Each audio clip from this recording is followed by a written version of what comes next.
夢や誰が明るくしてそれが薄いやら僕らはリアルとして一生一生君ならきないわとやられると思い出その心をもう一度僕らかと嫌いけど僕らだけでだけで耐えた年やほんなやわらすれすげいつかって目晴らした君らいどこ旅し悪いよ夜の悪そんなヒーローになるための歌さらが掲げピアスサインこれが書くストーリーボー Man, I love My Hero Academia openings. Well, most of them. Zay, welcome, welcome. Hope you're doing good. See, this DLC, we already started it. Wait, what? It didn't save? Oh, no, it did. Okay. Whew.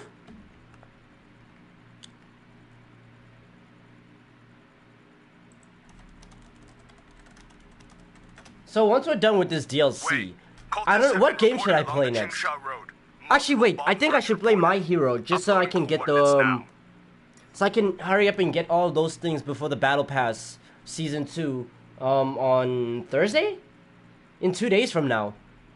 Time flies.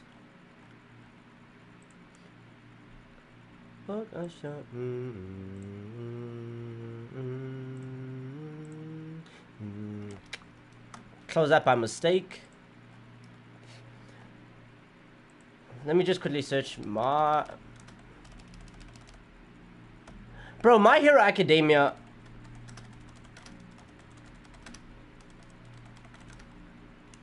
My Hero Academia, like, season or opening 1 till 5 were just so... Actually, 5? The Day, Peace Sign.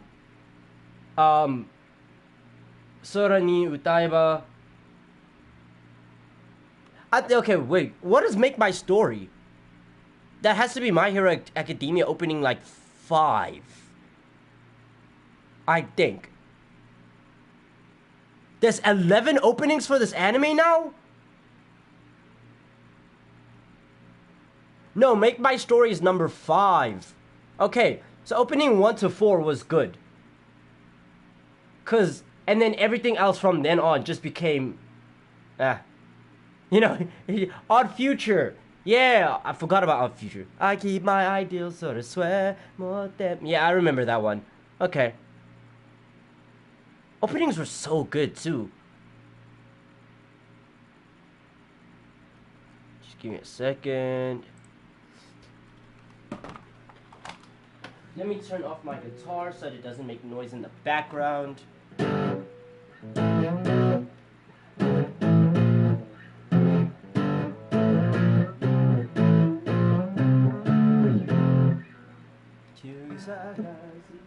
Actually, what song do I want to play before I turn it off?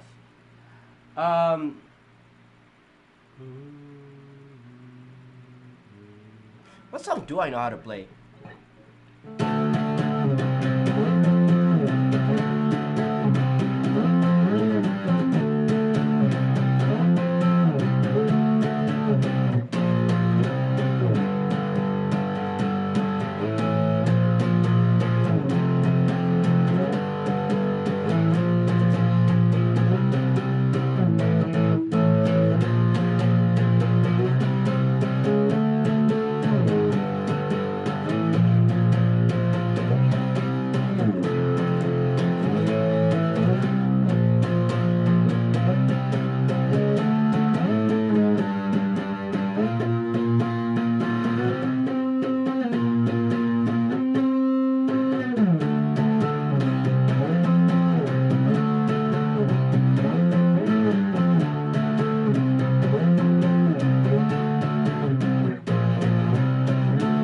Okay, yeah. Dragon Ball Z Budokai Tenkaichi 3. Leo, welcome. Hope you're doing good. You were right. Right about what? The autumn sale slashed the price by almost half. Oh, you're talking about for Cyberpunk 2077. Yeah. Okay. Wait, the can't speak. The sale is already out? Thought the sale was gonna come out much later than that. Ooh, actually, there's so many anime. Now I don't want to put away the guitar. Give me a second.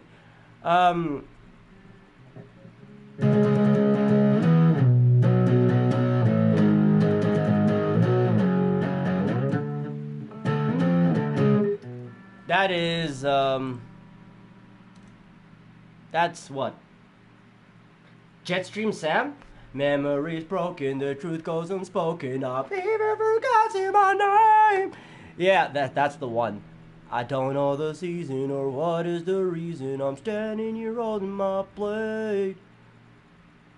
A desolate place without any trace. It's only the cold wind I feel. Let's see. The sale just started a few minutes ago. Really? Wait. That said, could you do me a favor, right?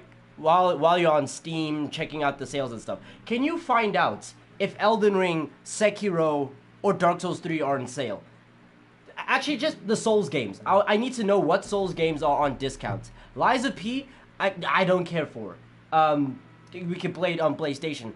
Elden Ring, all that stuff, because I'm thinking of getting those games before I get the computer. So by the time the computer arrives, then I'm like, oh, those are the games I can play. You feel me?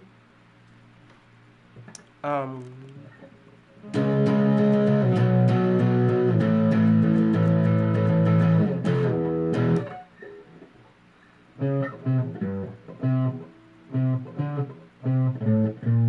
already forgot how to play Inochi no Tabikata. Doesn't matter. Okay. And then Rap Snitch Knishes, that one is gonna be one that I'm gonna take forever to learn. Where it's like, and then...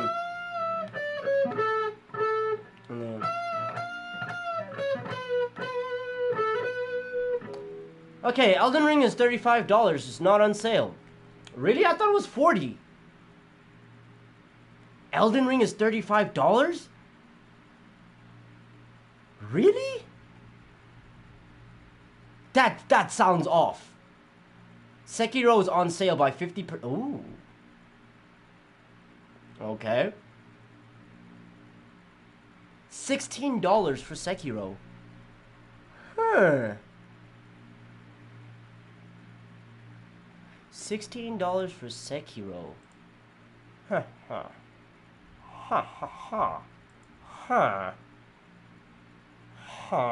Okay, Dark Souls 3. What about Dark Souls 3? Because I still need to play the DLC for that game, so... Dark Souls 3 is on sale for 50%. $25.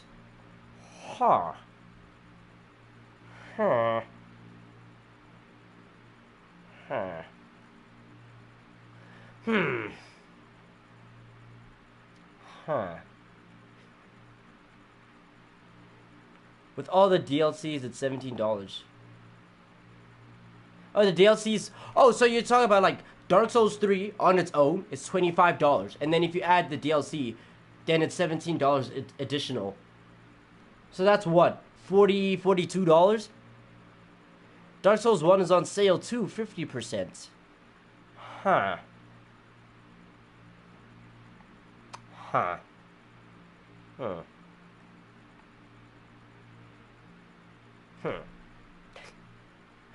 $20. Man, why do I have to have no money at this time? Actually, no. There's some people that owe me cash. I could run a few favors. Loki?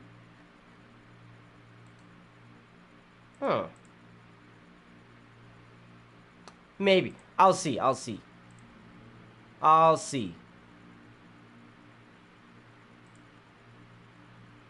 Because I at least need to get one Souls game. Dark Souls 2, $7. Who cares about Dark Souls 2? I appreciate that one, but like, who cares about Dark Souls 2? It's Dark Souls 2. So it's like, who really, you know? Oh, it's here.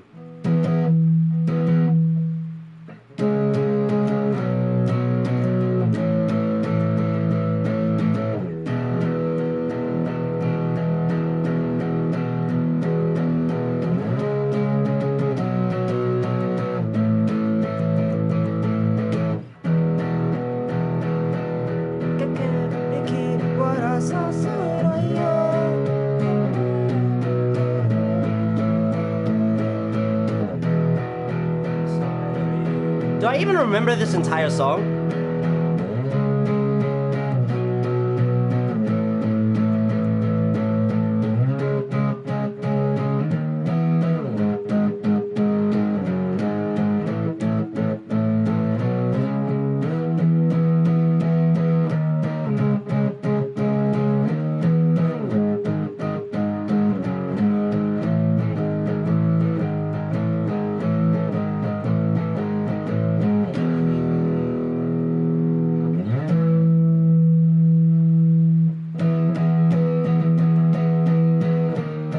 Dark Souls 3 Deluxe Edition is $32. Okay, that's pretty good. Yeah, I think I might get that one. Who knows? We'll see.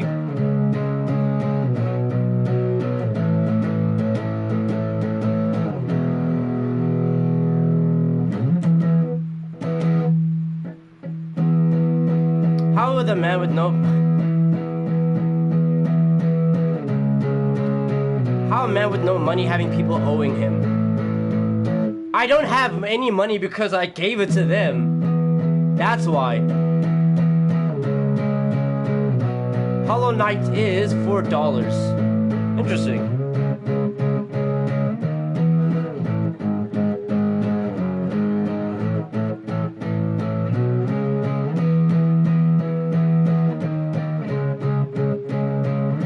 But Jason, welcome. Hope you're doing good.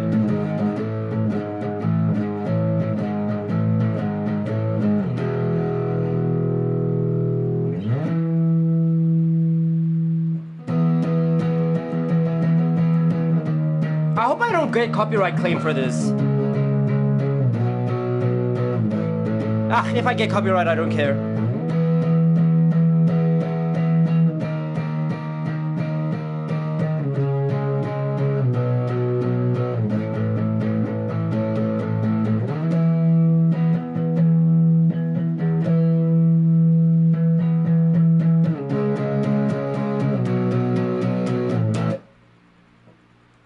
That's like, I forgot what Naruto opening that one was. Oh, no, never mind, I remember. It's Naruto opening 2. And then, Naruto opening, which one is this one? I forgot what's the name of the opening. And I could never remember the Japanese name for it either. It's unlikely because it's not their song being played, it's you playing the rhythm over and over. See, I thought the same thing, right? But I remember there's this one video that I did, I think it's like my 3rd best performing video. And at the end of the video, I was playing Megalovania from Undertale. And that got copyright claimed. And I was like, oh, okay. I guess we do that now. So that's why I'm not really sure. Also, really? I was actually very much surprised that they decided to copyright claim the song. Does that mean I have to play Undertale with no music if I ever decide to play it on the channel? Because it's just gonna copyright all the time? Which is something I really didn't like.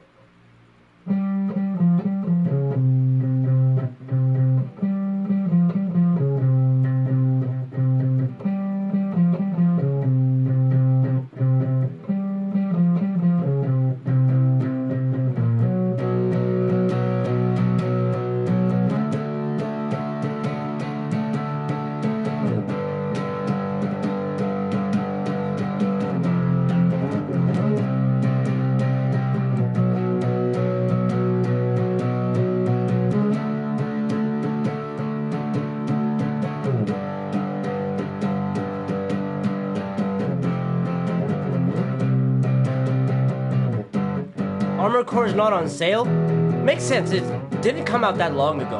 It came out, can't speak. Came out like, what, 3 months ago? So, makes sense. Makes sense why it's not on sale.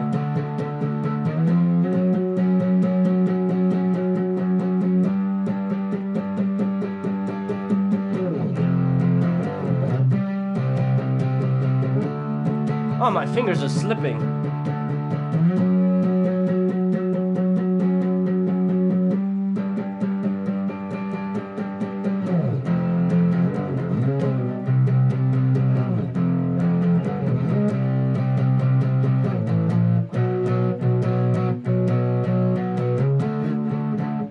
Dark Souls 3 looks enticing. I say get it. I would get it personally, so I say go for it.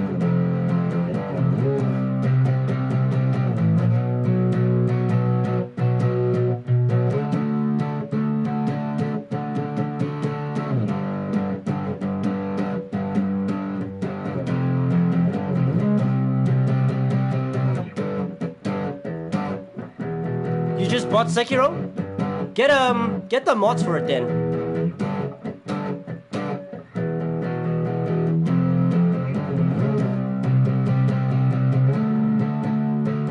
I'd say get the mods. That's what I'd do. Cause I really want to play the Resurrection mod. That thing looks so much fun.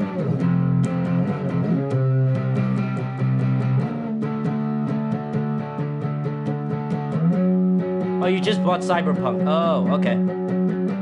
Then get Sekiro if that's the case.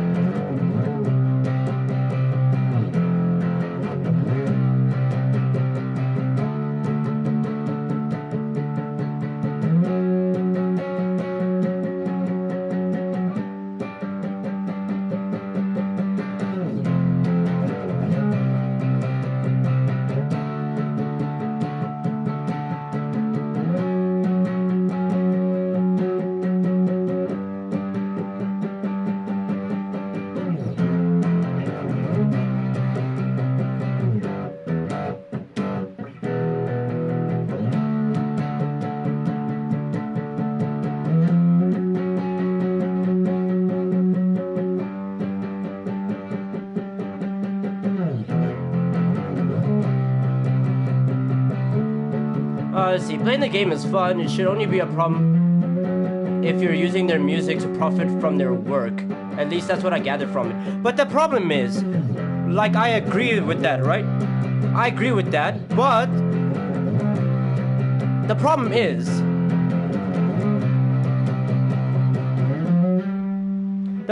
is, when it comes to that, I ended up getting copyright claimed for playing Sleeping Dogs, right? I also got copyright claimed for playing Dark Souls 3. So I played Dark Souls 3, and the one specific song I would constantly get copyright claimed for was the final boss theme when you're fighting the Soul of Cinder, right? The you know the blim blim blom blim blim blim blim blim. Specifically phase 2. I don't know why. But yeah, I kept on getting copyright claimed for that song, and then I would appeal it. But because nobody is watching over the claims, these claims are automatic, I'd have to wait like 30 days for the claim to get released after I appeal it. Which, do I want to be doing that? Do I really want to be waiting all that time? Just because I keep getting... And this happened on, what, 2 or 3 occasions, I forgot, when I got copyright claimed for using the Soul of Cinder's theme while playing the game. And every single time I appealed, I had to say, hey, I'm playing the game. Of course your song's gonna play. It's not like I'm doing it for profit or whatever. Right? And then, same thing just happened recently on the 17th of November. Yeah, I was right, 17th. I was wondering, I was like, is this in the past or in the future? Anyways, on the 17th of November, I got copyright claimed again for Sleeping Dogs. Seems like all the music in Sleeping Dogs is just copyright claimed. Or it's like it trips up the system. So that's why every single time now, I just play Sleeping Dogs with no music. Especially if I'm playing it on stream, I play the songs with no music. Every single time I play a game, I have to turn the music down very low, just in case. Shit, people are even saying that, what is this game? Ghost of Tsushima, one of the, I think somebody on the Reddit thread said the last boss theme for Ghost of Tsushima is also copyrighted. So, yeah, I don't know. So sometimes I just tend not to risk it. Alright.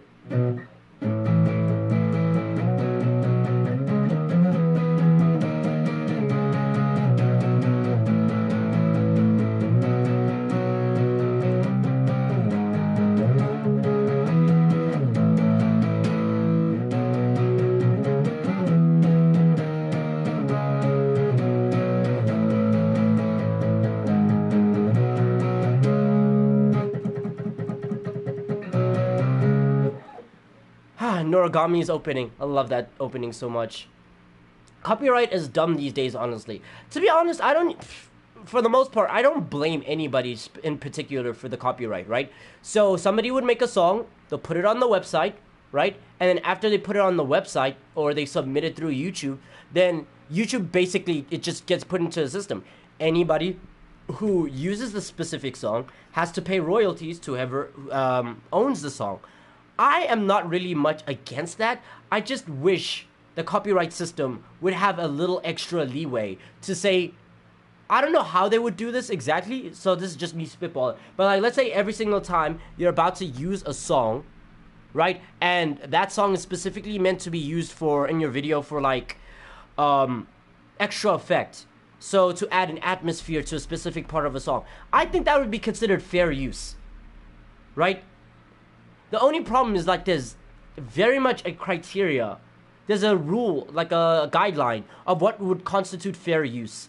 But I think they should add a little leeway to the, oh, if you're adding it to add some atmosphere to your stream, then sure, that'd be fair use. If you're making a cover of the song, but you don't intend to profit from it, like what I'm doing here on stream, then that would also be constituting fair use. If you're, shit, what else is this? If you're playing it in a video game, if you're playing a specific video game that has a song, fair use, I'm playing the fucking game, right? What else?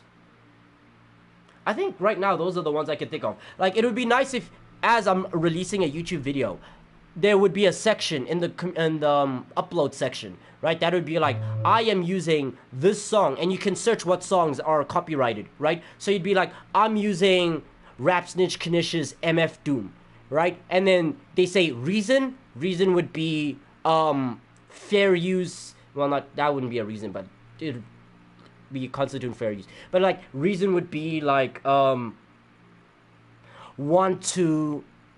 used to create atmosphere, right? And then I submit it, and then after that it goes through. Now I know of course if that's added, the system could be abused, but it would be very nice if they could just add those small things where it's just like, oh, okay, here you go, this is what I'm doing, this is the song I'm using, I'm telling you right now, and I'm doing it for A, B, and C. And then YouTube would just be like, oh, great, sure. And then they just let you fly by without getting copyright claimed. The only problem is when even with video games, right? If I submit a game and I'm like, I'm playing this game, every single OST that is tied to said game would immediately get like a greenlit, right? So let's say I'm playing Dark Souls, no. I'm playing Elden Ring, right? And then as I'm playing it, they choose not to copyright claim Melania's theme, right? Radagon's theme, Godric's theme, etc., etc. Like every single boss theme or every single theme relating to the game itself would be just greenlit to say, yes, you can use this very much freely because you're playing the game, right? Because again, nobody wants a game where I can't even play the music because it would get copyright claimed. Imagine fighting a boss in silence. That's gonna be kind of a... It's gonna be kind of a problem. It sucks. So yeah, Dishonored 2 is like $1.90. Never plan to play that. Street Fighter 6 is $40. I don't know if I'd ever. Actually, no, I would just for the story. But I could just watch a YouTube video on the story of Street Fighter. I don't need to play Street Fighter 6. Who knows? We'll see there. Rainbow Six Siege is $4.40.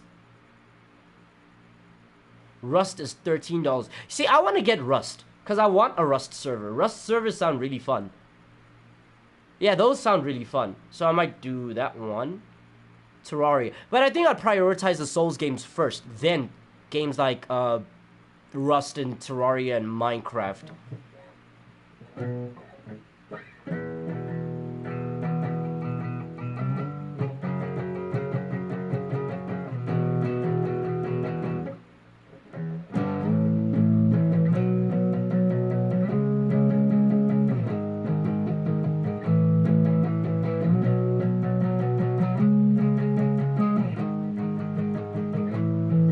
I hate no boss fight in Souls games.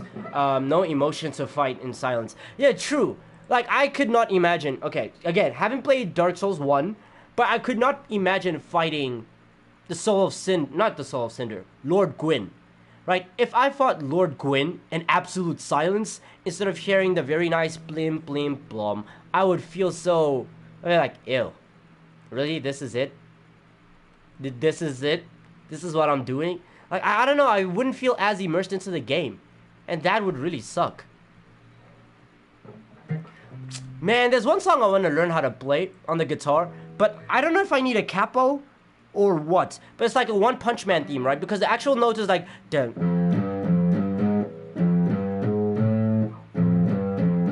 But I can't hit that because like it's not on the string. So I need a capo, or I need to tune the strings to allow me to play that song, or I need a bass guitar. I don't know what the fuck I need, but because of that I'd have to go like a pitch lower and like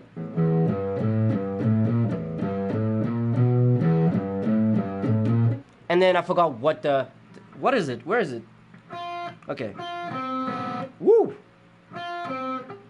Oh, it's here. Woo! And then the song starts. But yeah, I don't really like it when I have to go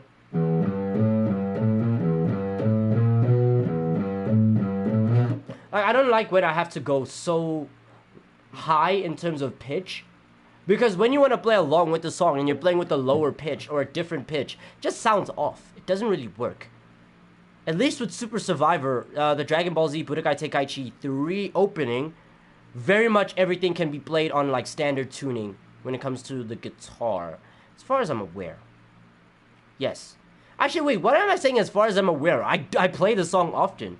So, it's not like it's out of the realm of possibility. It's not too difficult to play. It's actually a very easy... I'm not gonna lie, a lot of anime songs are pretty easy to learn once you understand the main tunes. Assassination Classroom Season 2 and Mob Psycho 100. See, Opening 1. Those are two songs I definitely want to learn, though. I've been thinking, right now, the only thing that needs upgrading, not needs... but like will need some work is the storage. I'll probably buy that soon. You can buy like a 2 terabyte storage with that $250 you have, right? To be honest, you're not stressed for space if it's that cheap.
Storage is like $130, but it's only 1 terabyte. Sadly, there's no 2 terabyte version. $130? I'm pretty sure I've gotten my 2 terabyte hard drive for much less.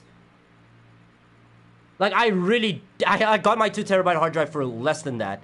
I don't know how, especially after the prices went down. So, I don't know.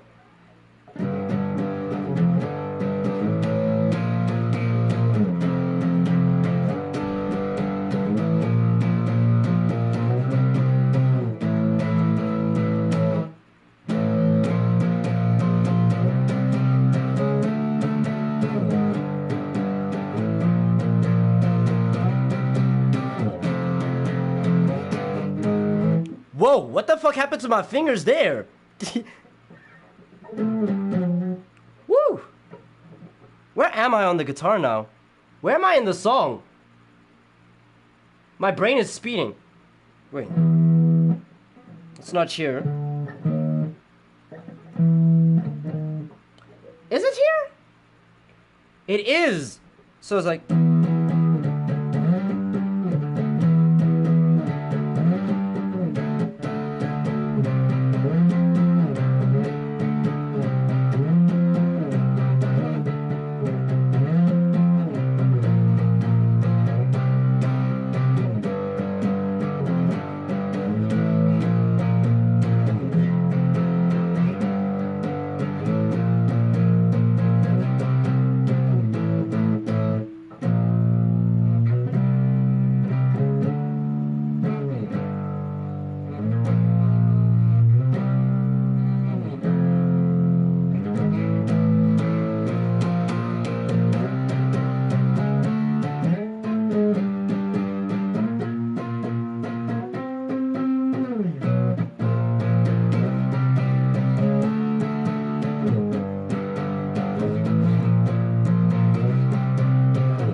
Let's see, another store has it for $90. Actually, no, it's for $70.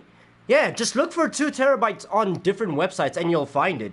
Because to say that, oh, it's $130 for 1 terabyte? I'm not gonna lie, I've never heard a store try to rip somebody off that badly. $130 for 1 terabyte. Wait. Let me actually preface this. Are you getting... shit, what is this? Are you getting the SSD or are you getting like an HHD? Because there's a difference there, right? 2 terabyte hard drive or like, yeah, HHD is like much cheaper than if you were to try to get an SSD. An SSD for 2 terabyte is expensive as far as I'm aware.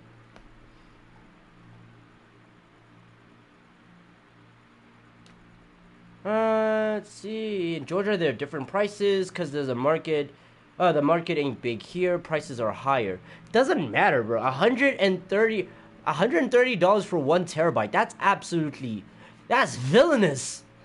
It's like the only way I could describe that. That's actually villainous to just have something so expensive for something so small that you could get for like infinitely cheaper in any other country. It's like, it doesn't matter if it's not that popular there. It matters because that's why the prices are high as fuck. I agree, it's AIDS. Can't you just... I was gonna say, can't you just buy overseas and ship it? But I feel like the shipping fees itself would probably chalk up to the same price. I have a feeling about that one. So I'm not even sure if that would be the right choice to do. Shit, but... to be honest, sometimes it's worth it. Like with the microphone that I had, right? They sell it here in South Africa, but the price difference between here in South Africa and then buying it overseas and shipping, I'd rather buy it overseas and ship. And that's what I did. So, there you go. It's like way cheaper. I looked at the prices and I was like, nah, that's a bit too expensive if you ask me. So I just decided, buy overseas. I think I've done that with most of my devices. Shit, even the computer that I'm about to get. I'm buying it overseas because it's much cheaper there than it is over here. Not to mention, South Africa has recently been... I don't even want to talk about that one because that actually makes me want to cry. Hey, officer. Those little punks are throwing bottles at the dancers. Can you sort them out? Of course. South Africa and their banks, man. That shit makes me actually want to... Who am I fighting? Move along. Oh, okay. Come on, we weren't hurting anyone. Well, hardly anyone.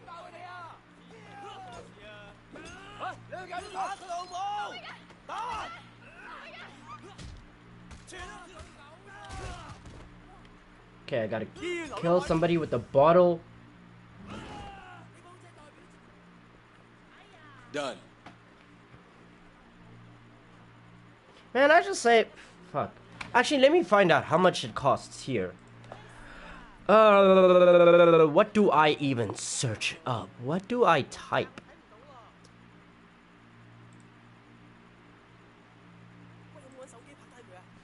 Two terabyte hard drive. Let's just search up that.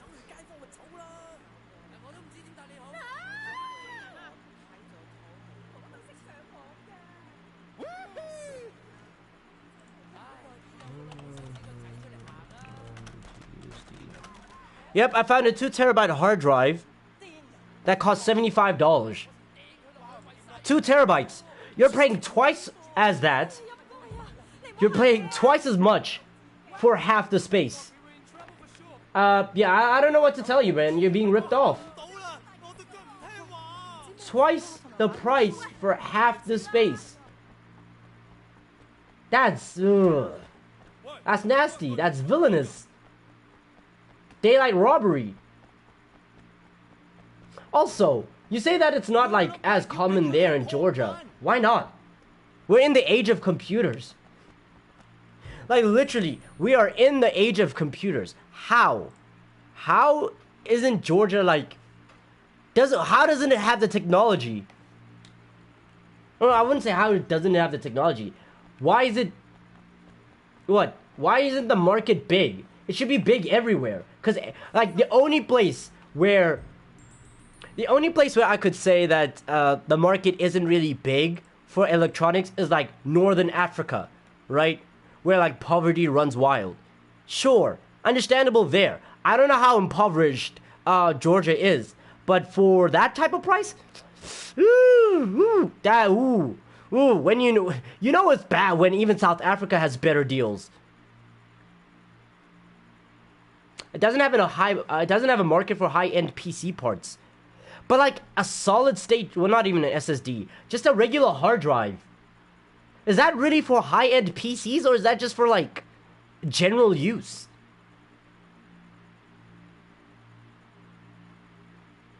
HHD does the job, I guess. Yeah, as long as you just don't drop your device. As long as you don't drop your hard drive and keep it on the desk at all times, it should be perfectly fine. Why, like, or you can even like take the drive itself and plug it into, well, plug is not the right word, but you could install it into the computer itself so that you don't have to worry about it. Then you don't have to have it as like a travel hard drive. It's just very much there. It's very slow. My brother in Christ, why are you complaining about the speed when all you care about is the space? What are you putting on that hard drive that requires so much speed? If you're looking for a 2 terabyte SSD, then that's all your fault. I'm not gonna lie. There, in that situation, that's all you. Actually, let's search it up. 2 terabyte SSD. Let's say external. How much would that cost?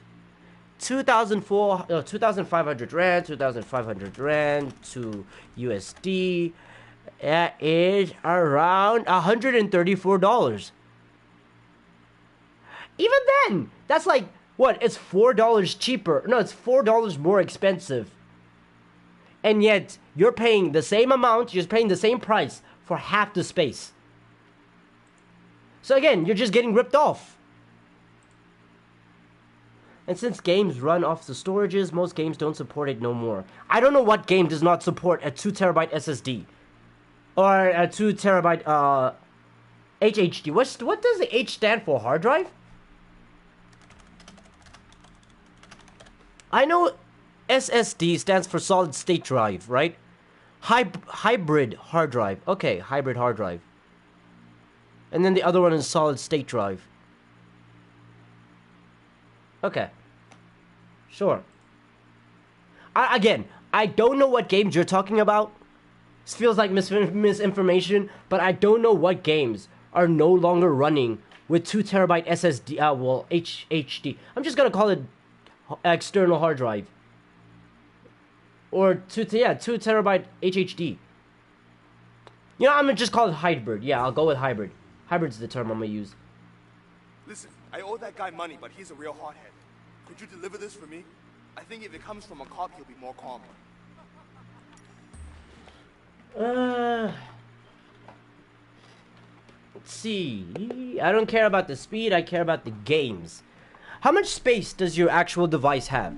Right? Because, okay, when I buy a computer, right? When I buy my computer, it's gonna be 1 terabyte SSD, I think. Yeah, is it SSD? Yeah, it is SSD, it is. 1 terabyte SSD, great. So I have 1 terabyte internal and then 2 terabyte external. What I'm gonna use the 2 terabytes external for is miscellaneous things like anime, TV shows, music, my YouTube stuff like like projects on Adobe Photoshop and Premiere Pro, etc., right? I'll be using it for actual storage rather than using it for the games. Use the actual in-device storage for the video games, and then use the hard drive that you're gonna buy for like external stuff. That way you have as much space as possible on the actual drive that you're gonna use for games, and then everything else is on like a separate device. Do that. It'll make things a lot more easier for you.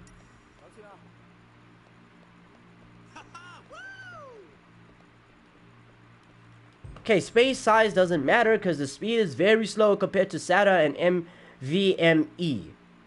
Starfield doesn't run. I'm not even playing fucking Starfield, so I wouldn't honestly care. Cyberpunk barely runs, apparently. This is a very much apparent, so I'm taking it with a grain of salt. And remember how slow everything on GTA 5 was? No. I use HHDs for stuff, yeah. But if I did use it, it would delete videos I make. Okay, hold on. That 2 terabyte that I just searched up. Let's see what kind of 2 terabyte is it. And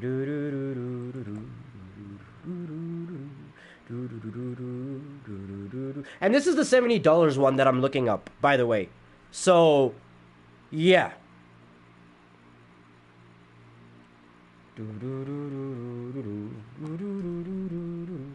Okay, found it.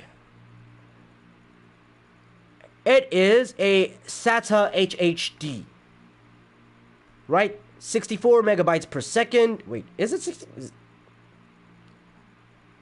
It's 2 terabytes, 64 MB. I don't know what the fuck that is. Is that like the speed per second? Let me read. Oh, it's a 64 megabyte cache. Okay, never mind.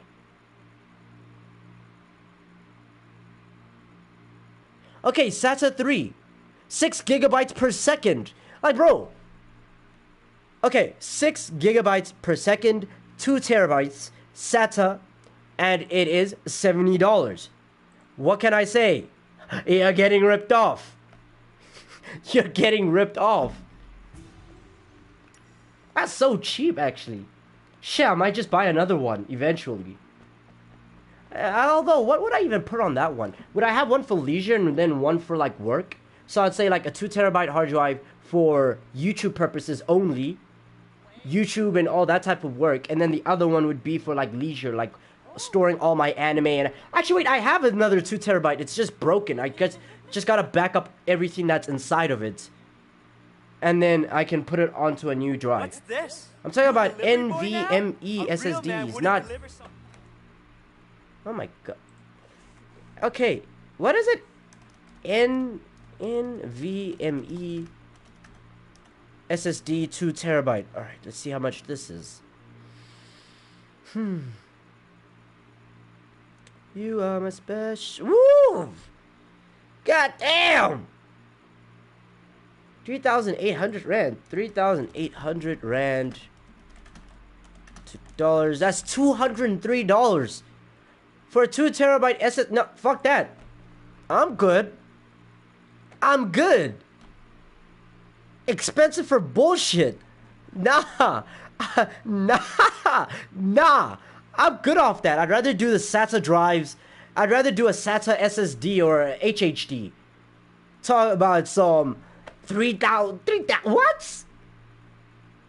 3,800. Almost 4,000 Rand. That's almost as much as a Steam Deck or Stream Deck. I'd rather buy that. This man doesn't know what NVMe SSDs are, and he calls my stuff misinformation. Bro, like, again, a real man doesn't run I'm looking at it. You eat pork bun, lots of pork bun. Then, maybe, you don't have to do stupid favors no more. I'm looking at it, and I'm like, just get a hard drive. The fuck you need an SSD for?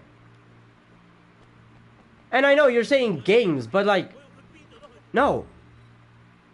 No. No.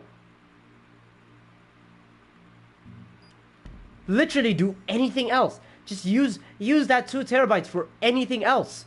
And then use the in-system storage for for the games. Actually, how much storage does your computer have off rip? Please don't tell me it's like 500 gigs.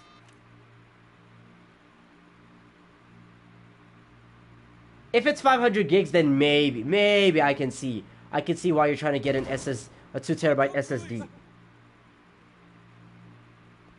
Maybe. But even if that's the case, it's 1 terabyte. Then just use that, and then use the 2 terabytes for what's this? Whatever it's called. Use it for storage, and then use the 1 terabytes for games. I don't know. Sometimes it feels like the way you talk about the stuff, even when you talk about like building the computer itself, right before you bought it and everything, it felt like you were overcomplicating things instead of just taking the simpler route. It's like talking to my mom sometimes. My mom tends to overcomplicate simple stuff. It's like there's a simple solution, but you're just being difficult about it. Why not just be simple? Be simple and save your money. But no, my mom is just something special.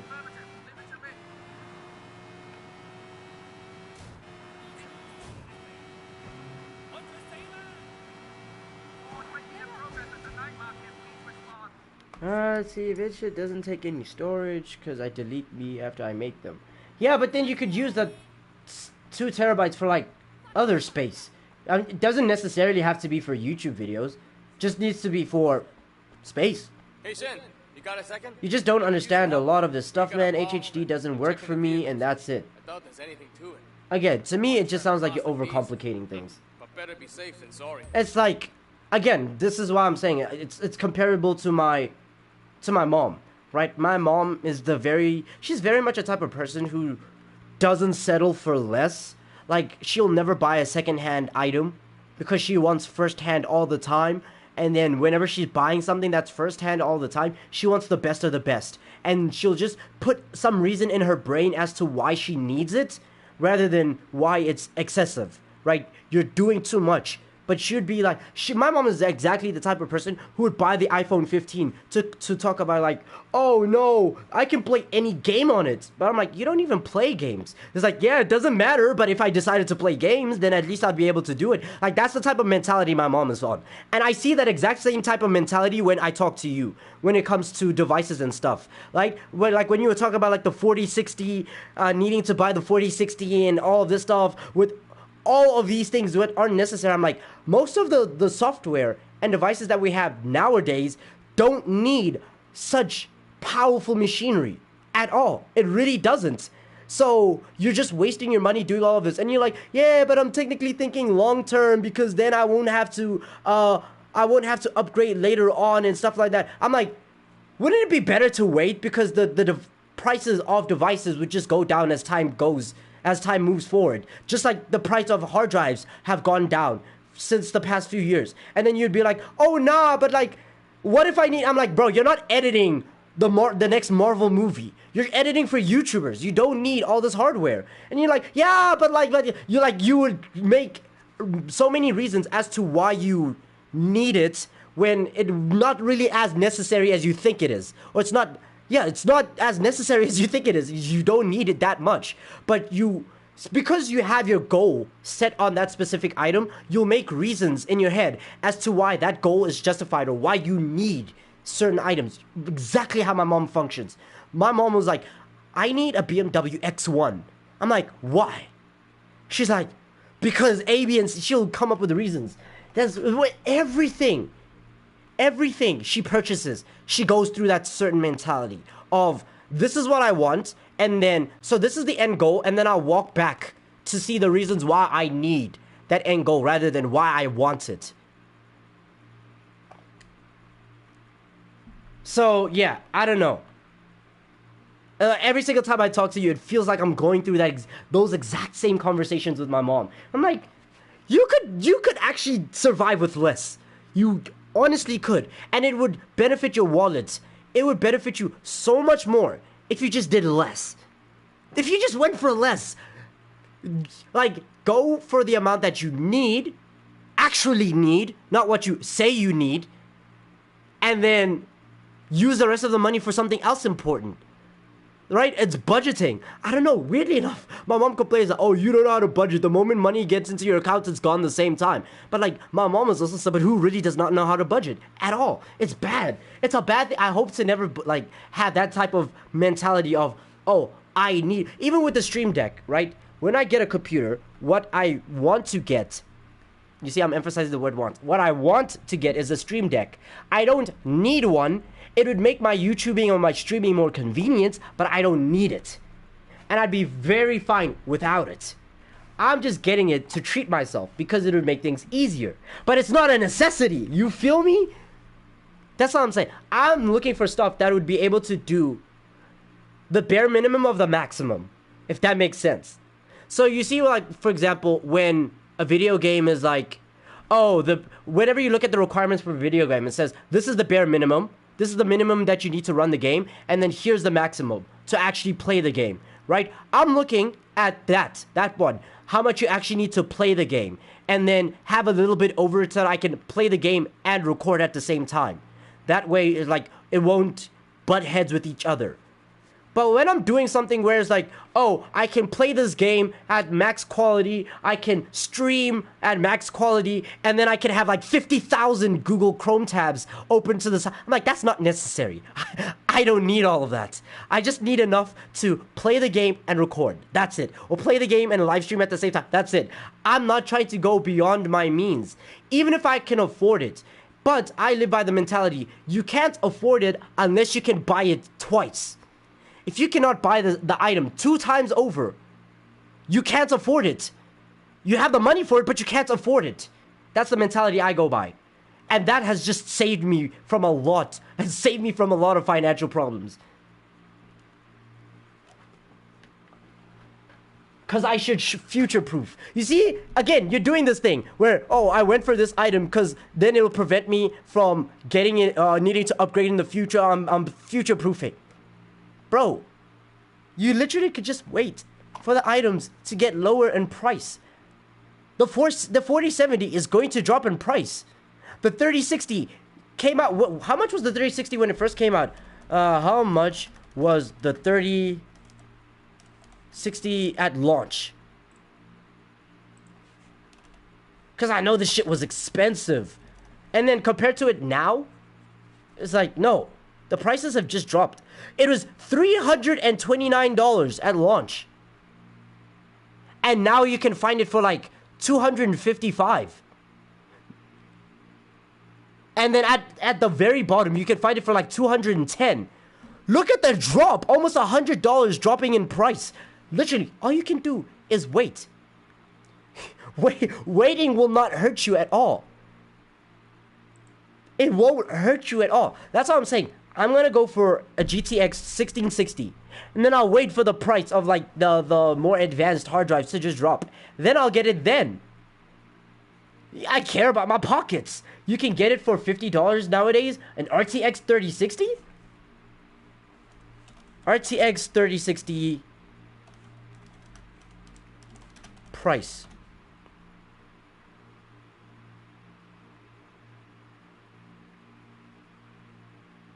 Oh, that's a computer. I'm looking for the actual device itself. No, that's the actual price. I'm not gonna lie, this RTX is still kind of expensive. Oh yeah, never mind. I was just looking at the wrong website. 5,000, oh, 6,000, right? 6,000. Oh, Rand to USD. You can now find it for like, oh, $321, depending on the RAM as well. That's inside the hard drive itself. But there is really no shame in waiting. Oh no, an Xbox 360? No. I'm not talking about Xbox 360. I already have one. I'm talking about the RTX 3060. No, because the old device you buy now, then you buy something better in the future, is more pricey, then buying it is the best one, right? Again, waiting will not help. It won't hurt you to wait. Like, literally, I'm fine with waiting to use my item until it's unusable anymore, then upgrading. Shit, I've done that with my phone. My Samsung Galaxy S5. I've had this phone for 8 years. Only reason why I'm replacing it now is because it can't run anymore, right? It's like 8 years outdated. It's outdated as fuck. So I was like, okay, sure, I'll upgrade it. Same thing with my laptop. My laptop is the 2014 model, right? It is so old. So I'm like, okay, I need to upgrade in order to do certain things. But the fact that I'm still able to use it, I don't mind waiting. I don't know. I'm really not against the idea of waiting. It's not going to do much for me. Okay, bro, I plan to have a 4070, but then I downgraded to a 4060. You downgraded to a 4060 because you had no other options. Had you had the option to get the 4070, you were going for it. I remember the conversation. You wanted it, and you made so many reasons as to why you should get it, even though it wasn't useful at all. It's absolutely useless in the grand scheme of things, because, again, you're not editing for Marvel. You're editing for YouTubers, okay? So you didn't need all that, but you justified, you went through hoops and hurdles to try to explain why you needed that device. And I was like, it's really not necessary. Then, when it seemed that you had no other choice, then you downgraded to a 4060. But had you had the option to actually get it, you would have still gone for the 4070 Ti. So I don't know why you're acting as like, oh no, I downgraded because, or the way I'm reading it is like, I downgraded because, I'm thinking more about my pockets. It's like, nah, you did it because of, at that point, you had no other choice. Oh, I got a 64 gig RAM. Oh, instead of a 64 gig RAM, I got a 32. Instead of a 2 terabyte SSD, I got a 1 terabyte SSD. All of these weren't of your own volition. These choices weren't of your own. Because had you had the option, you told me what you had in mind. And right now you're stating it. You had plans for a 4070 Ti with 64 gig RAM, 2 terabyte SSD. And then you had to downgrade because there was no other option to do so. But had you had the option, you would have immediately jumped for that with the weirdest justification as that you could give me. One that I'm personally not buying. Again, it's your device. Get it how you want. It's at the end of the day, this is your device. Every single time somebody comes to me with a situation like that, I'm always thinking of it like, how would I approach it, right? You do you. 100%, right? You do you. I'm just thinking, based on the conversations I've had with my mom, and seeing that reflected in you, and knowing that I don't want to be like either of you, no offense, in terms of the way I manage my money and manage my budgets and stuff like that, I always think, like, you two? No. Right? No. My money? No. If I don't need to spend excessively, I won't. I'm not looking for the shiniest object. I'm just looking for what can get the job done. And that's it. And that makes me happy. That's good enough for me. But again, difference, you do you, and that's it. Perfectly fine. A little bit over so you can play at a crap quality and record only for the system to be very out of date in like 2 years. Do you think the 3060 is going to be out of date? And again, we had this conversation. Is the RTX 3060 out of date? Because this game, it says here, in 4 years, 4 years time, the 3060 is going to be out of date. Why? Because this shit came out during the pandemic.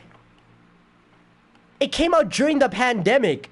So if I get a 3060, am I really tripping? Like, 4 years. Do you know how much money you could get? How much you can do in 4 years? Do you know how much the prices will drop for, like, for example, like the 40,000 series in 4 years? You're thinking way into the future. Live in the present, my friend. We're here in the present. It says here, the 3060 in all likelihood should be able to handle most upcoming games at 1080p to 1440p for the foreseeable future.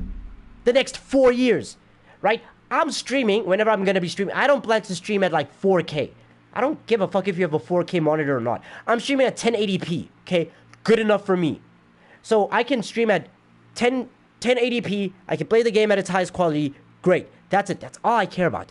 At most, I want a device that would be able to like simulcast to Twitch and YouTube at the same time and then record, live stream and play the game at its max quality. Sure. But do I need a 4070 for that? I don't think I do. Actually, what are the requirements to multi-stream?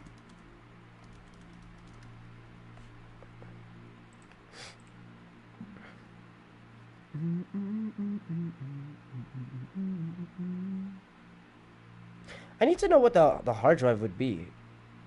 It's right now it's giving me applications, but I'm looking for specific. Would it give me any like system requirements? Or does it only care about the bandwidth? Yeah, it doesn't seem like I'm able to find anything right now. Okay, I'll close that tab. Let's see, but yes, but as the price of hardware drops, new things come out and rise the minimum requirements. Most games, I'm telling you this now, 90% of games still want to appeal to a specific audience, right? Most game companies aren't trying to appeal to the person with the $10,000 PC, right? They're trying to appeal to the average consumer. As long as you have $60 to play the game, that's who they're advertising to. That's who they're trying to appeal to. So these games like Forspoken, right? Forspoken and that stupid Harry Potter, that my precious, I forgot the name of that fucking guy. I don't know his name. But those two games that for some reason require 4090s just to run on basic hardware, those are not the norm. They are not the norm. And not only that, they get lambasted every single time for having these games be so hardware tasking. Everybody's complaining about, oh, you guys don't optimize your games well enough. So that's not the norm. Sure, as time flies, as time passes, new hardware is going to come out. That doesn't matter though. Get what you need to get. Again, are you going to be playing Forspoken on stream? Will you even need to? No. Most of the time, no. Like, these games are not gonna require, at most, excuse me, and I'm gonna tell you this now, most games will not be having system requirements higher than the current gen console. Again, except for games like Cyberpunk. Cyberpunk was an exception, but most games want to appeal to as much people as possible. So usually their systems will try to accommodate to the latest gen console. So as long as your PC is better than the PS5, is better than the Xbox, whatever, Series X, whatever is currently out for the Xbox. I don't give a fuck about Xbox. Doesn't matter. But as long as your current PC is better than the current gen console, you're good. You're good. Because that's where the majority of the games are appealing to. Hogwarts Legacy. What's the system requirements for Hogwarts Legacy? Let me check that one out. It'll go out of date sooner than the tier above. But be honest with you, I always saw this viewpoint. Yeah, so you're thinking so far into the future to hurt your pockets now, just to prevent that inconvenience later on. Like, okay, I guess. Understand the viewpoints. I used to have it too, but I prefer over what I need.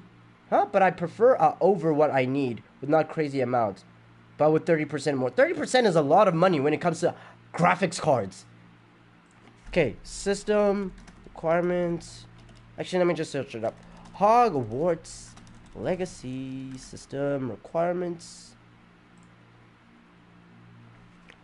Okay, Windows 10. Core i5, 16 gigabit RAM, GTX 960. 960. So that means if with the computer that I buy, the computer alone is enough to run Hogwarts Legacy with ease. A GTX 90. I keep saying 9060. That's not a thing. GTX 960. Core i5, Windows 10 with 58 gigs of space. So the 58 gigs of space is the only thing you need to worry about. 16 gig RAM, covered. GTX, covered. the processor covered. Windows 10. We're in Windows 11 right now. Like, the system requirements of these games are really not that bad at all. Baldur's Gate. Let's see what Baldur's Gate system requirements are.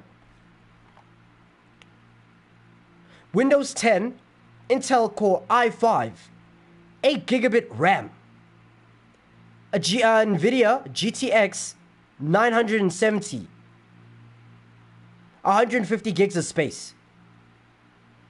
This one is the one where I could say like, oh, okay, maybe. Because it says here, additional notes, SSD required. And that point, I'd be like, okay, sure. I can see that. Either ways, get a hard drive, put everything there, use the SSD, the one that comes with the computer, and use that to play Baldur's Gate. That's what I would have done. Starfield requirements. Windows 10. Core i7. Okay, now this one's it's demanding a little bit more. Core i7, 16 gigabit RAM. Let's see. NVIDIA GeForce 1070. And if I have a 1660, that's fine. Right? 125 gigs. Woo! Woo! That's a lot of space. Jeez. Okay, No Man's Sky. Okay. Windows 10. Core i3. 8 gigabit RAM. GTX 1060. 15 gigabytes of space. Supports VR. Oh, that's pretty nice. Cyberpunk. Let me search up Cyberpunk. Cyberpunk 2077 system requirements. There's a whole website dedicated to this. That's hilarious. It's not even like the general thing. There's an entire website with an image as well. Okay, to play it at the minimum with 30 frames per second, which not a lot of people are going for. Okay, 64. It's a 10. No, sorry. It's a Windows 10 Core i7. Sure, 1060, 6 gigabyte RAM. And then 70 gig storage. Great. High settings. Want to play it at the high settings at 1080p, 60 frames per second. Windows 10 Core i7. GTX, no, this is an RTX 2060. So even if you have a 3060, you're perfectly fine, just letting you know. Right? 8 gigabyte RAM, 70 gigs. If you want to play it at its ultra quality, which is a, 2160p, 60 frames per second. Core i9, now it's starting to get demanding. Core i9, RTX 3080. 20 gig RAM. And then 70 gig space. With the SSD. See, are you trying to play? And this is the DLC, by the way. This is the DLC, Phantom Liberty. If you're trying to play Cyberpunk at its ultra quality, then I'd be like, sure. What you're looking for, go for it. But if you're not, and you're just trying to go for like the high quality, then what? A 3060 is going to do you justice. You don't need more than that. And then here's one with ray tracing, right? Ray tracing, actually, no, I'm not even going to care about like the minimum recommended. Overdrive. If you want to play Overdrive ray tracing at like 60 frames per second, it's a Core i9, RTX 4080. 24 gig RAM, 70 gig space with SSD. I don't care about ray tracing. I don't care. I'm not trying to do that shit. Elden Ring. System requirements. Windows 10, Core i5, 12 gig RAM, a GTX 1060, 60 gigabytes of space. That's it. Like, again, this computer that I'm gonna get is enough to run everything I need perfectly fine. Maybe in the next 2 years, that might change. But as it stands right now, or the next 2 to 4 years, it might change. But as it stands right now, I'm perfectly fine. And there's no need to go any further than that. Also, Hogwarts Legacy, I'm surprised it actually has the requirements that it does. I expected it to have more.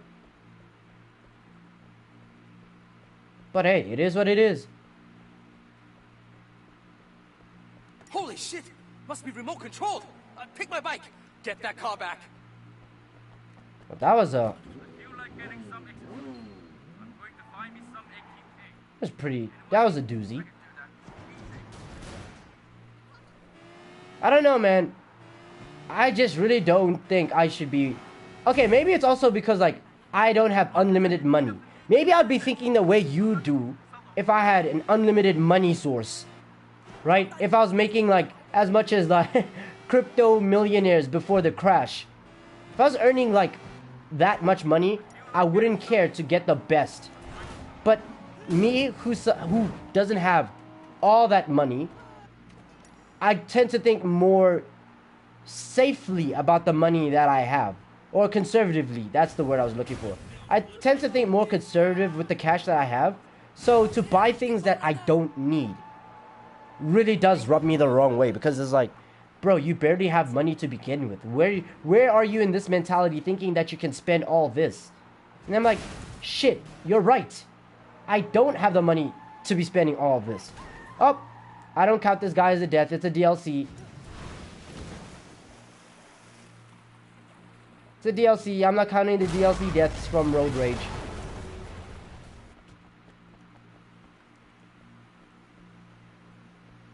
See, I don't have unlimited money source. You talk as if you do. That's the thing. You talk as if you do. And that's why I'm like, woo.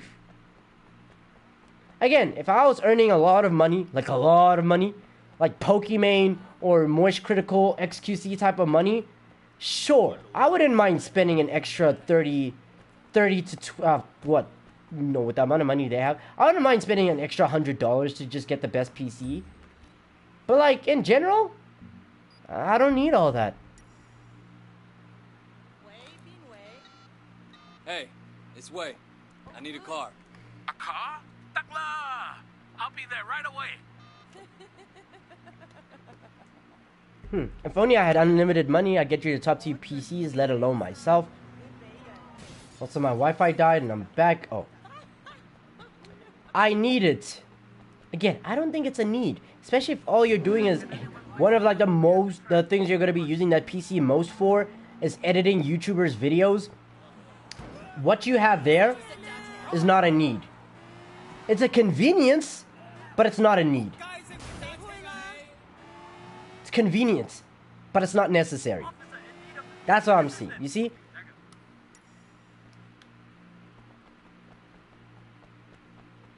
How the hell do I And the 30% we'll need it later. So I stand. Clearly, we're not seeing eye to eye. Yeah, we aren't.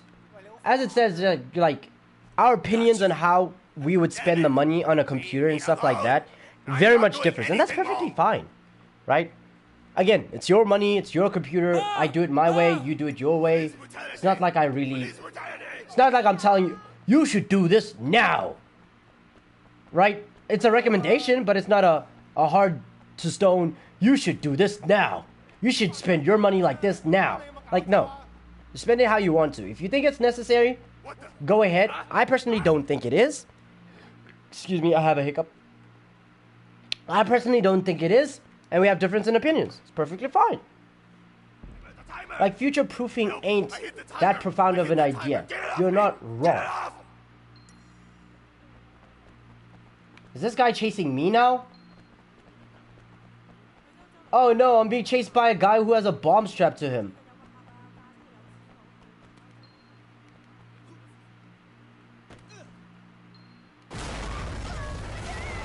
Ugh. But that didn't end well. Future-proofing is an understandable thing, right? Like people who have like doomsday bunkers and all that stuff. Shit, I would probably have a doomsday bunker myself. If I could build my dream house. I would build like a doomsday bunker. Because you never know what could go wrong. You know? So I'm not even against the planning for the future thing. It's... Again, maybe this is just trauma from my mom. From these conversations with my mom. It's not the future-proofing thing. It's the gymnastics that a mind would take in order to justify future-proofing. Oh, I need to future-proof because A, B, and C. When you look at it properly, you're like, you're kind of stretching it, but hey, I guess, you know. it's moments like that when I'm like, future proofing. Are you just future proofing, or do you just want it now because it's like the best on the market? And I know two things can be true at the same time, so you could be like both. But then I'm like, what's the real intention? Where is it? Come on. Such an area for the bomb.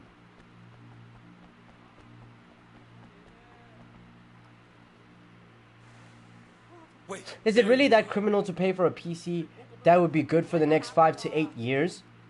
Damn it. No, there's Fire! nothing wrong with it. Fire! Right now, when I get a computer, my computer is going to be good for the next 3 to 4. Right? So, we're both kind of thinking ahead. Mine's going to be good for the next 3 to 4. Yours is going to be good for the next 4 to 8. But I wouldn't mind preparing my money. I wouldn't mind waiting and then using it, buying those stuff when it's cheaper.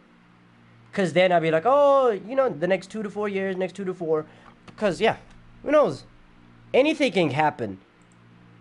If I spend too much time thinking about the future, hey, who knows what happened? Imagine I buy a 4060, next day I get hit by a bus. Oh, I was planning for the next 8 years, but like, shit, I'm dead tomorrow. Evacuate. He's on to us. He has to die. Your world is going to end ahead of schedule. Uh-oh.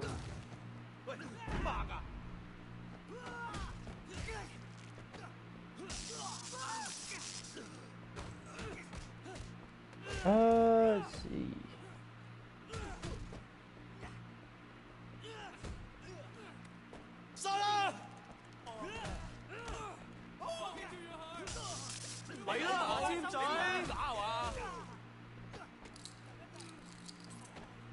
This guy can't be dead, right?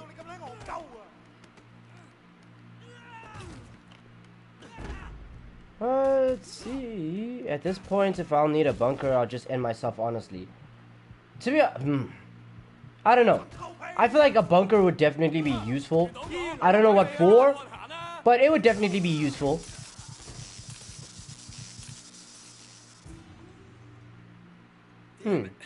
Yeah. Fire! Fire! Evacuate! Whatever doomsday, like let's say if you're an Evangelion. What? Even Your world is going to what's end the ahead of term again? schedule. For people like evangelicals. I forgot the term. But either ways, if you're about that life and you believe that one day is about to be the biblical end of times, yada yada yada, then I can be like, okay, I understand why you have a doomsday bunker. Because everything that's described in Revelations, I can see why you'd want a bunker for that. So I can see why you'd want a bunker just in case it's the biblical Revelations. But like, if it's a bunker for a zombie apocalypse, I don't think I need all that. It would be fun to have though, just to say I have a bunker.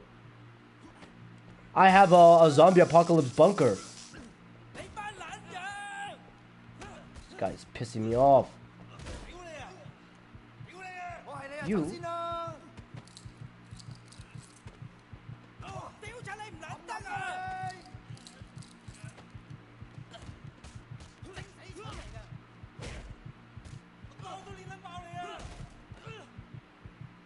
Damn. How are these things budget? I mean, if it's expensive, it's not in budget, right? Wow!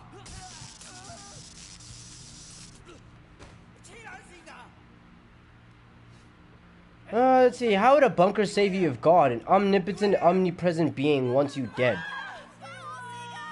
Haven't you heard of that one story? What's the name of the guy who got struck by lightning 7 times and survived every single time?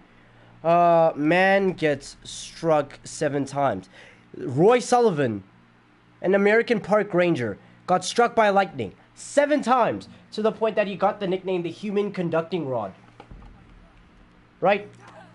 So, I mean, God, omnipresent, omnipresent, omnipotent. If he wants you dead, he wants you dead. He'll smite you. Right? He threw lightning at this man 7 times. and he survived all 7 times. But like, Where's the bomb squad? oh shit, 5. I'm about to blow up. I'm about to blow.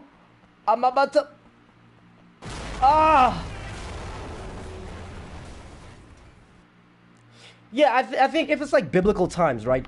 So many things happen in Revelations that you could theoretically survive through. There's the hornets that, like, not the hornets. What are these things called? The locusts. If there's the locust, then you can at least have like canned foods and all that stuff. You can have canned foods to at least eat. Oh yeah, there's a point in the Bible where it says like all clean water, all river water and the oceans will turn to blood. So there wouldn't be any clean water. So it makes sense to have a bunker to then survive off of that. What else? What else does it? There's so many things that happen in a bunker. If the bunker's underground, you could... No. God promised us he would never flood us again. So there won't be a flood during Revelations. What is it?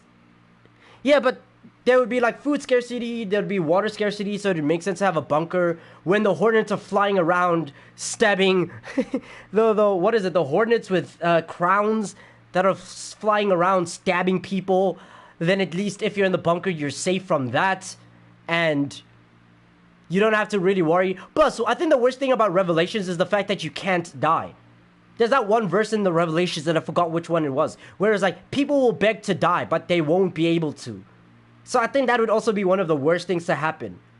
The spread of famine, war, etc., etc. If you have a bunker, you're safe from most of that.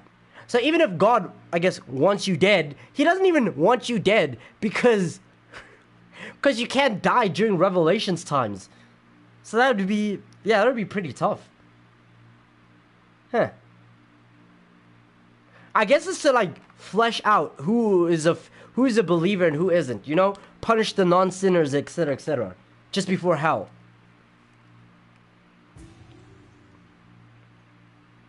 Threat, move along.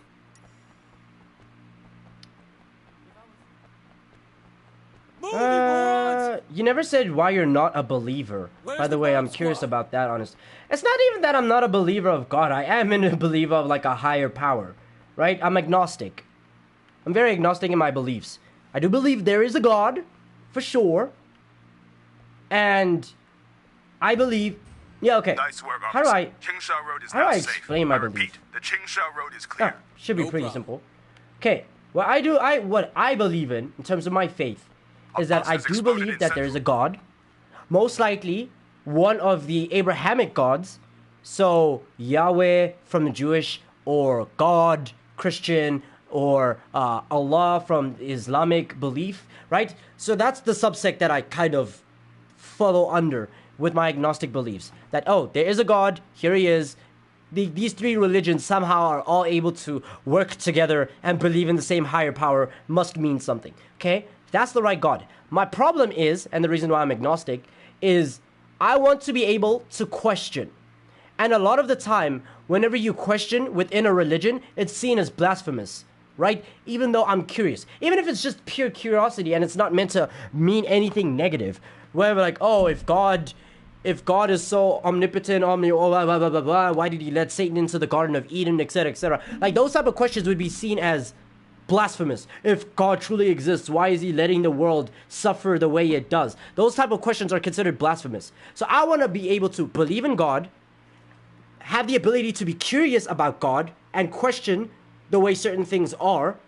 But also, the big reason why I fall under the branch of agnostic is because while yes, I do believe in the Abrahamic God, I don't know which subsects, which rules are the ones to follow, right? Because the Christians are like, follow the Bible. Then the Jewish ones are like the Torah. And then the Islams are like the Quran. And all of them, while having a lot of similar rules, there are also rules that kind of separate themselves to have different rules. And I'm like, which one do I follow?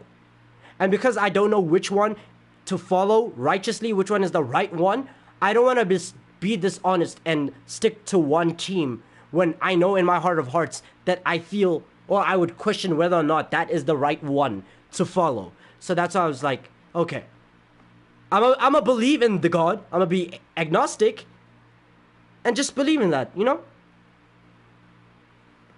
Because me personally, in my life,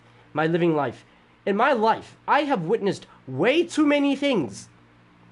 I've witnessed way too many things in my lifetime to not believe in a higher power. Some things are just way beyond understanding, where I don't even think science could explain to me what the fuck just happened. So, of course, as a result, like, the only reasonable explanation is a higher power. I'm like, yeah. If I don't understand it, God does.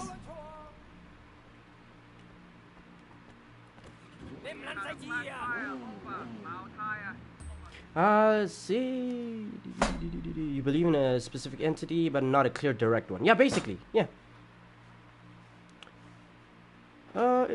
See, those are three. Oh yeah, those three share a lot of things. I'm pretty sure what the Quran. Okay, so the Bible believes that Jesus is the Son of God, right? While the Quran believes that Jesus was just a prophet. He was like the Prophet Muhammad. He is not a child from God. He's just a messenger. And then the Jews just don't believe that Jesus was the child. Just doesn't believe Jesus was of anything special, as far as I'm aware.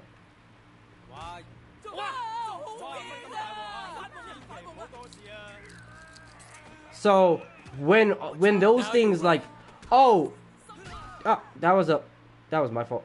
When these like groups kind of believe that, okay, Jesus does exist, but they differ on what exactly Jesus was, then I look at the situation and we're like, strange. Not to mention Jesus was Jew too, so like, yeah. I've had these talks with people and none of them said it was blasphemous over here. Hey man, okay, maybe it depends on how radical of a believer a person is. But I've definitely heard cases where a question would be brought up about, let's say, God, right? And usually what it would be considered blasphemous is if you bring up a question about God that questions his power. That's when it's seen as omnipotent or blasphemous, right? To say, oh, if God can do everything and anything whenever at once, all at once, then why doesn't he do this? Doesn't that mean he can't really do this? Like, oh, if God is really omnipotent, omnipresent, and omniscient, why doesn't he just kill the devil now? Stuff like that. Or is the devil too powerful for God? Yeah, you know, any question like that would be seen as blasphemous because you're like, are you seriously questioning the Lord right now? I don't know about that one, Chief. It sounds like you're asking to burn a little bit. So, yeah, there's those type of questions. Or it would be questions like, since God is omniscient, right? He's all-knowing. God exists everywhere, anywhere, all the time, at once. Throughout all of time. If he's omniscient, he can see the future, past, present. Right? So he can see my future. Doesn't that eliminate the concept of free will? God gave me the ability to choose. But does that choice really matter if he can see into the future? So he already knows what choice I'm about to make. Doesn't that mean I don't have free will? So I just got lied to. Or stuff like that. You feel me? It's those type of questions where people would be like, you're questioning what God can do and what he can't. That's a little bit blasphemous, don't you think? Or, of course, this one I would definitely consider blasphemy. Whereas, like, God exists and everybody either has to praise him or suffer, right? Wouldn't that make God a bit of a egotistical, self-loving, egotistical person to which he requires everybody to praise him at all times, or else they suffer for it? Isn't that like a dictator? And then I'll be like, okay, that question definitely, while curious, is in its nature blasphemous, because then you're, I guess, removing the perfectness of what God is in order to question him. You're basically stripping him down to your level. I don't know. But I know a lot of people consider certain things blasphemous. I guess it all depends on the way it's been phrased. Investigate the suspicious vehicle. Hey! I saw someone put something in that that car! Ugh, if Thanks. that's the case, let me I'll just take it from turn here. the car around here. Christians and Muslims share the unknown rule of no pork, just forgotten in Christianity, I believe. Or more like ignored. Because most Christians do know about the no eating pork rule. They just don't care. Because pork tastes good. Shit, I don't care either. Bacon tastes good. Right? I know that...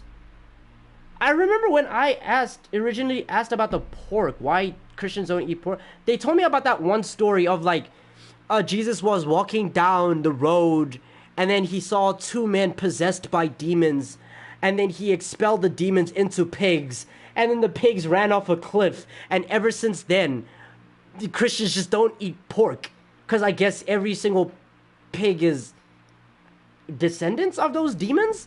Well, like, they have some demons in them. I don't know what the justification was of it, but that's the vague story that I remember. I'm like, fuck it, I'm gonna eat them demon pigs, bro. Them shits taste good. I'll cook the demon out. And I'm gonna just eat that shit regardless.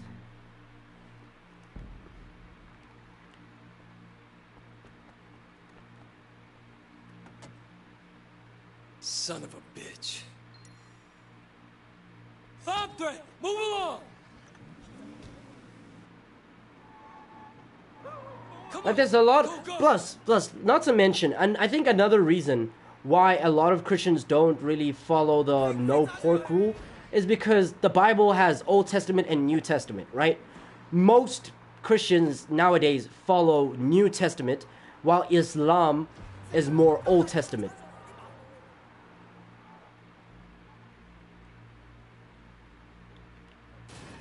That's why, like, Islam would follow more Old Testament rules. I think Judaism is also Old Testament. Christianity is one of the only ones that is very much New Testament. Actually, let me double check that one. Does Judaism have New Testament? Just the Judaism. Okay, so Judaism does not recognize the Christian New Testament. So yeah, Judaism follows the Old Testament. I think Islam does as well. Does Islam have the New Testament?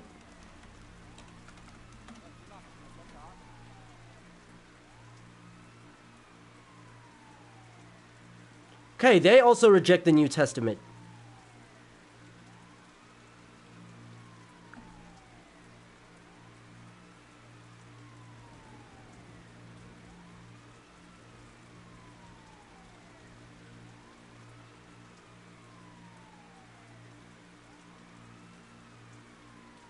Okay.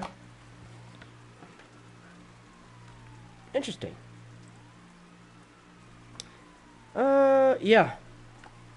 So yeah, Christianity and Catholicism are the only ones where they live by the New Testament. Because I'm pretty sure, like, one of the rules in the Old Testament, right? Let's say somebody were to follow every rule in the Bible, which I don't think is possible. But let's say somebody was able to follow every rule in the Bible, right? One of the rules, this was in the Old Testament too. Don't quote me on this one, and I will have to double check to make sure I know what I'm talking about, okay? I don't want to spit out of my ass when the Lord is watching me talk about this shit, okay? But in the Old Testament, I know there was a rule saying something like you can't wear clothing of different cloths. So if the clothes are from different materials, you can't wear it, or you're not supposed to mix fabrics.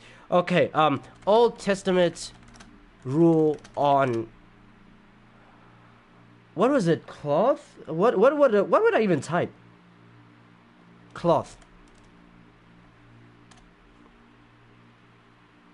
Here, the relevant Bible verse, Leviticus 19:19 and Deuteronomy 22:11, prohibits wearing wool and linen clothing in one garment. See? So you're not allowed to wear wool and linen at the same time in one outfit. Let's see. The blending of different species of animals and planting them together or different kinds of seeds, collectively known as kilayim.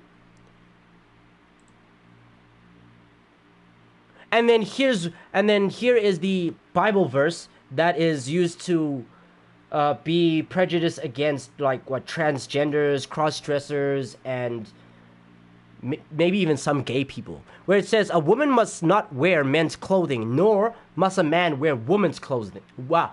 Or nor a man wear a woman's clothing. For the Lord your God detests anyone who does this. This is in Deuteronomy 22. In the NIV version. I don't know what the NIV version of the Bible is. Bible. NIV. New International Version. Yeah. So basically, yeah. This is the one that's like, okay, one, you're not allowed to wear two clothes of different cloths, especially if they come from two different animals, and also no cross-dressing, okay? If you do, God doesn't like that shit.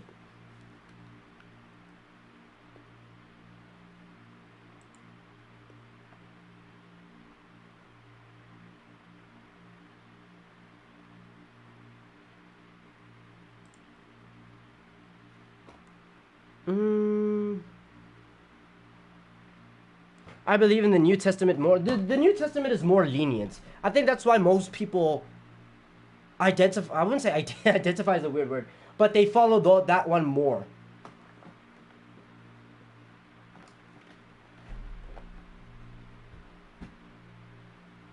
Yeah.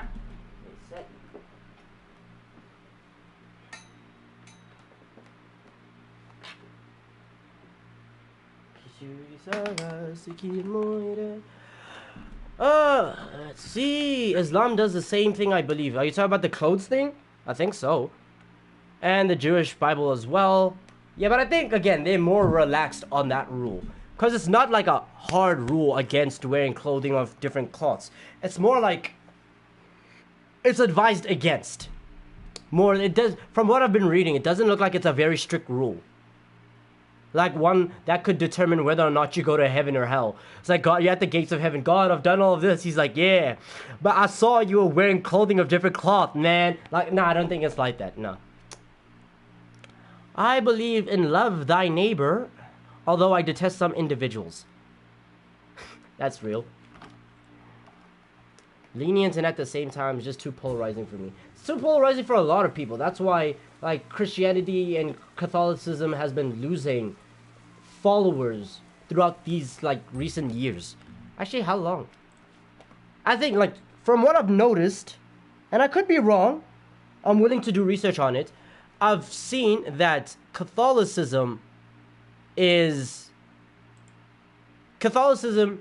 Christianity are losing followers, but Islam is gaining followers. And I think it's also gaining followers because of like stuff, people like Andrew Tate and Sneeko and those type of people that are just like convert to Islam and all of that stuff, right? As the quote unquote the West gets worse and worse, then people start to look to more traditional lives and all of that stuff. And because Islam is very much still very traditional and archaic in some regards, then they look to that and be like, you know what, Christianity is being too lenient on the gays, so I'm going to Islam. You know, that's the type of mentality that some people are going with.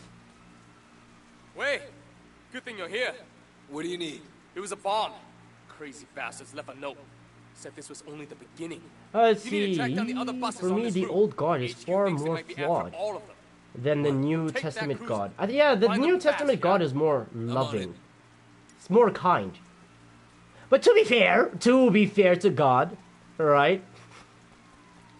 Me, I'm playing God's advocate right now. To be fair, on the side of God, people back during that time were absolutely horrible.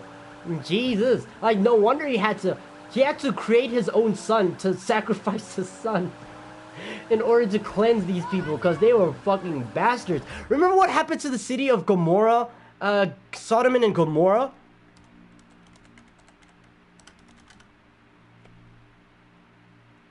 Was it not that one city where God was like, yeah, they're notoriously sinful cities in the biblical book of Genesis, destroyed by sulfur and fire because of their wickedness. Like, yeah, yeah. So to be fair to God, we did have people like this. Also, we had the whole story of like the Tower of Babylon.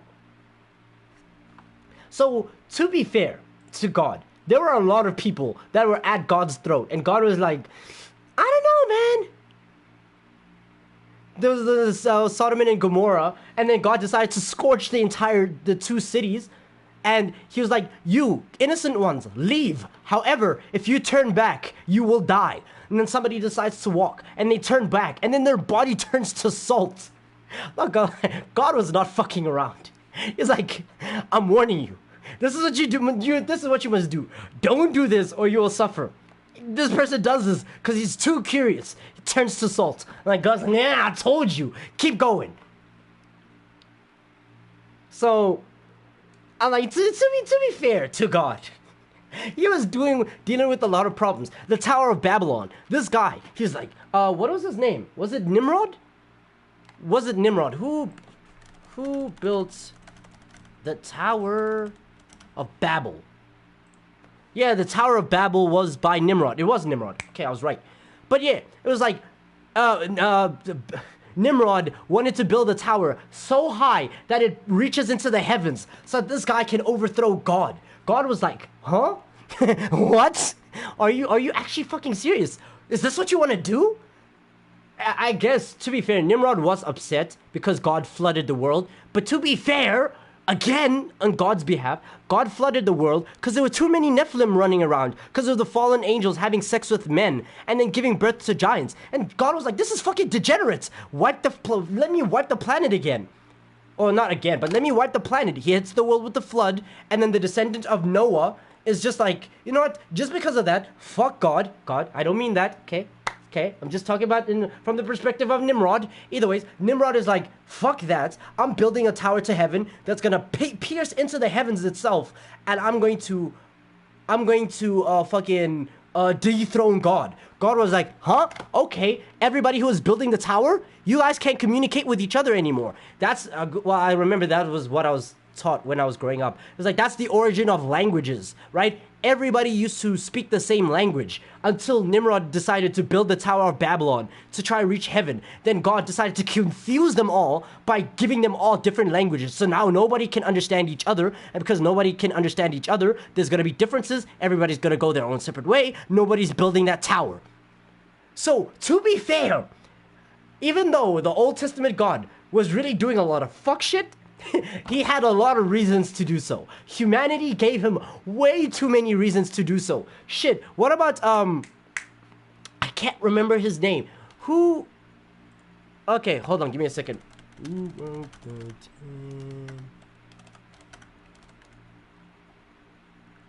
I keep forgetting his name. No, not this guy. Not this guy. I remember Moses. Yeah, Moses. That's who I'm thinking of. Moses went to the top of the mountain, right? To have a conversation with God. He's like, God, please help my people. We're starving. We're looking for our homeland. We're looking for whatever, right? God is like, bet. Before you do so, I'm going to give you the 10 commandments that all these people must follow, right? These are 10 rules. Though, well, technically it was like 15. But I was like, here are some rules that everybody should abide by, right? Here are the 10 commandments. I'm gonna strike your plates with your stones with lightning, and let me give you the 10 commandments. Moses comes back down from the mountain. He has like 3 plates with the 10 commandments, or was it 15? I don't know. But either ways, he comes down back from the mountain with the plates.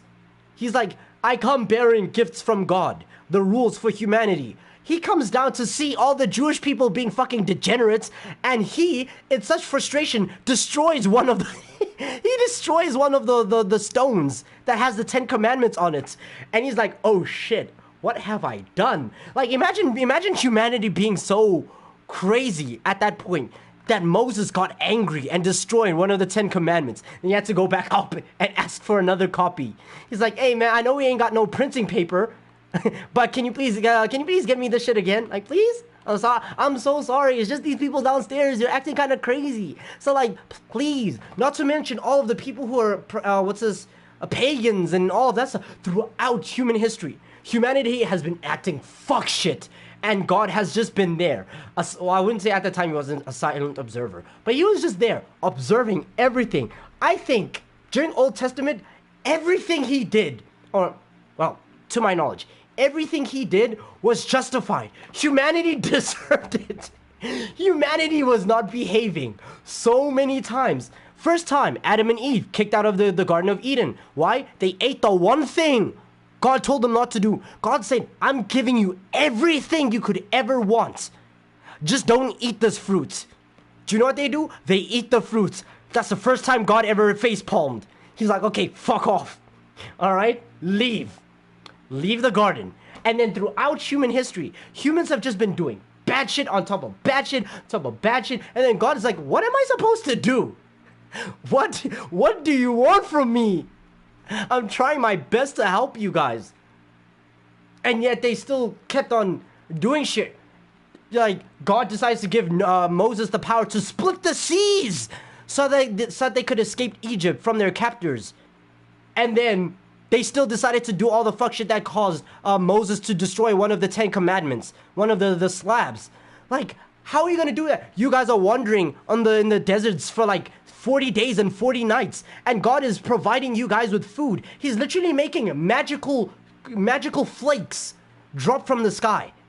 He's making magical flakes drop from the sky so that you guys could eat it. Manna. He's making manna drop from the sky so that you guys could feast because you guys had no actual food. He helped you with water so that you guys could drink. Right? He helped you escape the people that were oppressing you. And you do this fuck shit and make Moses angry to the point that he ended up destroying the 10 Commandments slab. I'm like, bro, at that point, what is God supposed to do? What would you have done in that situation when all you kept on doing was trying and trying and trying for you people? You're giving them guidance, you're giving them love, you're giving them the resources they need, you're trying to help them, okay? You're giving them rules to follow. It's like, yes, you have free will, do whatever you want, right? That's one of the things of free will. But like, how many times are you gonna help people before you're like, okay, I gotta flood some shit. I gotta burn some cities. I gotta disorientate people by ruining their languages, by taking away their language, etc., etc. I gotta kick people out of the garden. I gotta do all of the A, B, C, D. Like, this is what I'm saying. As much as people are like, Old Testament God is a very bad person, I'm like, considering the humans around that time, I really don't blame him. Shit, Jesus is an example of this. Child sent by God, able to perform miracles like walking on water, turning water to wine, healing the blind, right? Expelling demons, healing sicknesses, etc., etc. He was kind to everybody. Except for the one time where he decided to walk into the party and then he beat everybody with his sandals because they were behaving a certain type of way. Except for that one time. He is loved by all. Son of God, Son of Man, doing all of this, right? And you know what happens? They fucking betray him. They betray him and they crucify him. If that's to say, if everything I've said so far doesn't convince you that humanity at the time was fucked up, I don't know what is. God really gave us the perfect man, and humanity was like, crucify that nigga, get that nigga gone. The only symbol of peace. It's like All Might pops up in the scene and they're like, oh, get All Might out of here. We don't need him. Okay? He's false. He's not a real hero. Even though he's saved people, even though he's healed people, even though he's given people food, even though he's cured people from blindness, he's not a real hero. He's a fraud. Crucify him. Like, huh? Really? I did all of this for you? I gave you one last chance for peace. And y'all did this to the point that Jesus had to plead to God, please don't punish humans. Forgive them, Lord, for they not know what they do. Like, even Jesus is like, God, please forgive them. They're retarded. Okay? Please, they don't know what they're talking about. They don't know what they're doing. And then God is like, not fair enough. Fair enough. Sure. Fine. Fine. You will be the sacrificial lamb. Right? And then I'll absolve everybody for their sins. Sure. Great. And what has happened since then? Wars, on top of wars, on top of wars, slavery, and everything that's currently going on nowadays. So, if God were to smite us right now, Would I be surprised? No, hookup culture is a thing. Right? There's like stuff like hookup culture. Divorce rate is going up. There's murders. There's insane amounts of homicide. There's insane amounts of war, corruption, poverty. It feels like everything that was happening back then is happening now, but worse. Except for all the killings for like, oh, you don't believe in our God? Let me throw you in an oven. Or like even the whole thing with like the Salem witch trials. Shit, people who are speculated to be witches, not even like actual confirmed witches. People who are speculated, burnt at the altar, whatever they're called. Right? So many things have happened that if God were to just randomly pop up right now and he's like, time's up, it's the revelations, as much as I would be bothered by it, I'd just be like, I don't even blame him. You know what? You know what? Fair. It's fair. It's okay. Well, it's not okay because I have to go through all of that shit, but I'm like, you know, it's okay. I don't blame you. Damn, now that I think about it, humanity is fucked up. This is what happens when we were given, this is what happens when we're given free will. This is what we do with it. Oh, man. This is what we do when we're given free will. And to be honest, I don't mind it, though. I would still prefer free will over, like, no will at all. Very much so. I'd still prefer that. So I'm the bomb at the rear of the bus. Like, the more I think, get out of here, the more I think about it. Like, I was like, damn, God really did do some fucked up shit back then. But now that I'm really thinking about it, I'm like, but to be fair, humanity kind of deserved it. Of course, it's not like, oh, what about the innocent lives lost throughout all of that, right? That's true. It's unfortunate for the innocent lives. But like, what else was he supposed to do? Unless people would be like, oh, he's God. Can't he just smite everybody at the same time? Or can't he just smite all the guilty people? What? He could have. But to be fair, this guy did get struck by lightning 7 times and he survived. All 7 times. So at what point, what would God do to to make it look natural? Like, how can God smite somebody in a way that looks natural? I mean, being struck by lightning 7 times that's not natural at all. But like, what would he do to make it look natural? It's like, oh, this man was just walking, enjoying himself, you know. Life was kind of normal. Kind of did a little funsies and hit him with random lightning. Oopsie.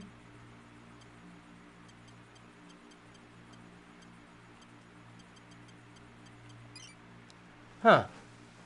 Yeah, to be honest, I don't know what I would have done had I been in his position. That's why I'm just saying, I'm not fit to be a god. Get back in the car. I'm not fit to be a god of anything. Because I know I wouldn't be, okay, I was gonna say I'd be as fucked up as Zeus, but Zeus is like an extra layer of fucked up. I wouldn't be as fucked up as Zeus. I would be like God of War Ragnarok Thor at that point. The way people would anger me so much, I think I would have been like Thor had I been a god of something. So, yeah, God was very, very much smart not to give me any powers. Because I know, ooh, with the way humanity behaves, I don't know, man.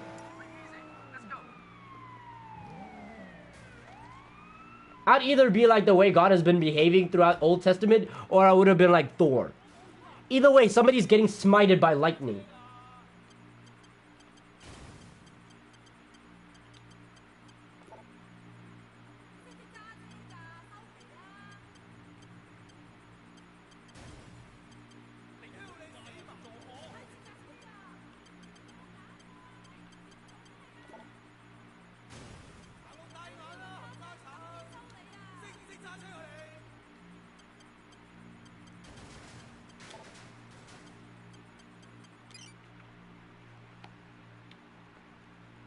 Leave the revenge to me is the coldest line after Jesus got revenge. Well, after Jesus got betrayed.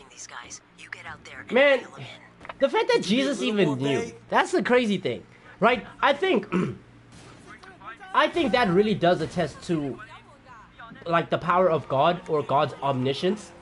The God is all-knowing, yada yada such stuff, right? Because the fact that God knew that Judas was gonna betray him, he sat there at his very last supper, and he was like, you know what? One of y'all niggas is fake as fuck, and I know who it is. I ain't gonna say who, but I know who it is. And then Judas betrays him, and he's like, I mean, I did call it, so y'all shouldn't be surprised. I did call it.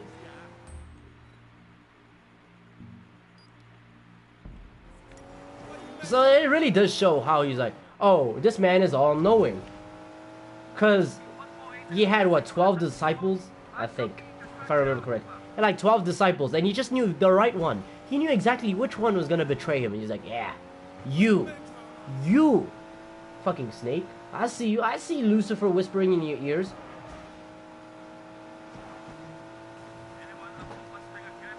I think that's one of the reasons why, like, books like Divine Comedy and Paradise End. Or Paradise Lost. Divine Comedy and Paradise Lost are like two of my favorite literatures of all time. Just because of the way it's like these two different people speak about their religion and their perceptions on these stories, and like all that stuff. Like the end of Paradise Lost. Oh my god. Especially if you watch that video that Windigoon made on it. I love that video so much. That ending for Paradise Lost was so emotional. It even made him cry on camera while thinking about it and when discussing it. Like when he was finally in front of God's grace. Oh, and the image that it shows. Like all the angels spiraling, and at the very center it's like God. And his guide, who is the guise of his wife, was Jesus all along. Because like the true love and all of that stuff. Like, God is the definition of true love and all that stuff. Like, it's such a beautiful story.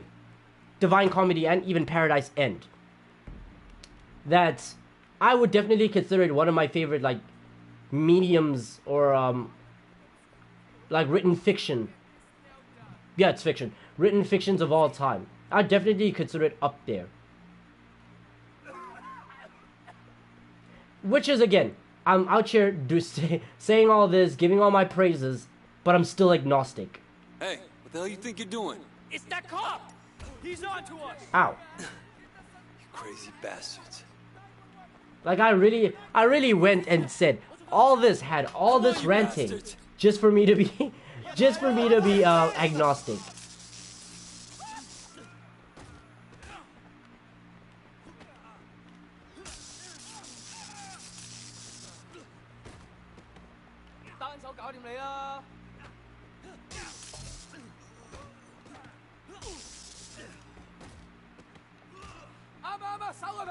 But hey, who knows? Maybe one day when Judgment Day happens and I'm face to face with God, either he'll answer my questions or I'll just get, I don't know. Seems like a very chill person. I understand this conversation opened my eyes up about Old Testament. Again, I can 100% see why a lot of people either don't like Old Testament God or just don't like Old Testament rules. The rules were ass. I won't even lie. The rules for Old Testament were ass. Well, a lot of them. And I don't like them either. But like, as for God's actions himself, I can see them very much being justified. So that's why I never really saw Old Testament God as like, oh yeah, he's acting out of pocket. Like, yeah, humanity drove him to that point. Can you really blame him? Maybe there should be probably some stories in Old Testament where it's like, okay, God did this, but I don't think he was entirely justified in what he did. And maybe they're there, and I just don't remember which ones they were. But from what I remember, from like the stories I remember, yeah, for 100% he was like he was justified in all those ones. And knowing very much how society moves now with like cancel culture and all of that stuff, I'm pretty sure they would have all acted the same way. Oh, I'm dead. Oh, still alive. Nice.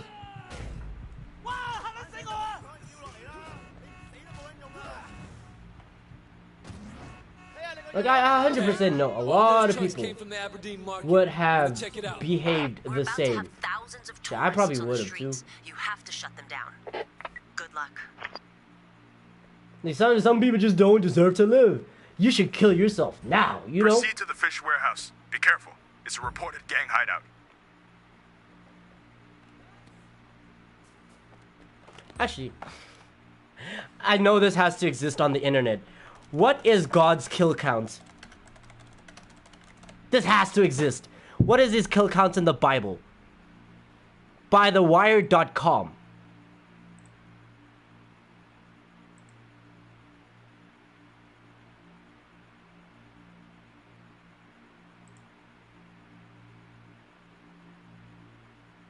Hold on. Just give me a second. Let me just quickly send this message to a friend.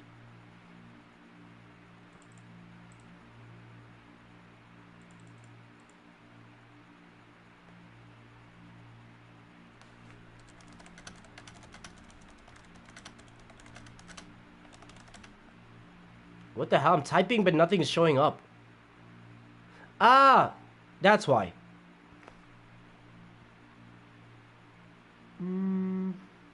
Okay.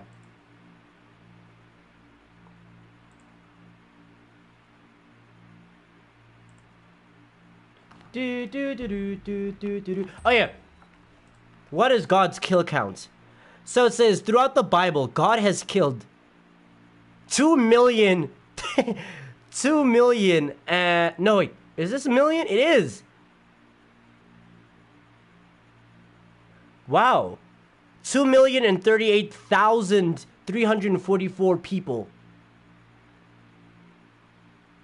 And Satan has only killed 10 people. To be fair, whoa.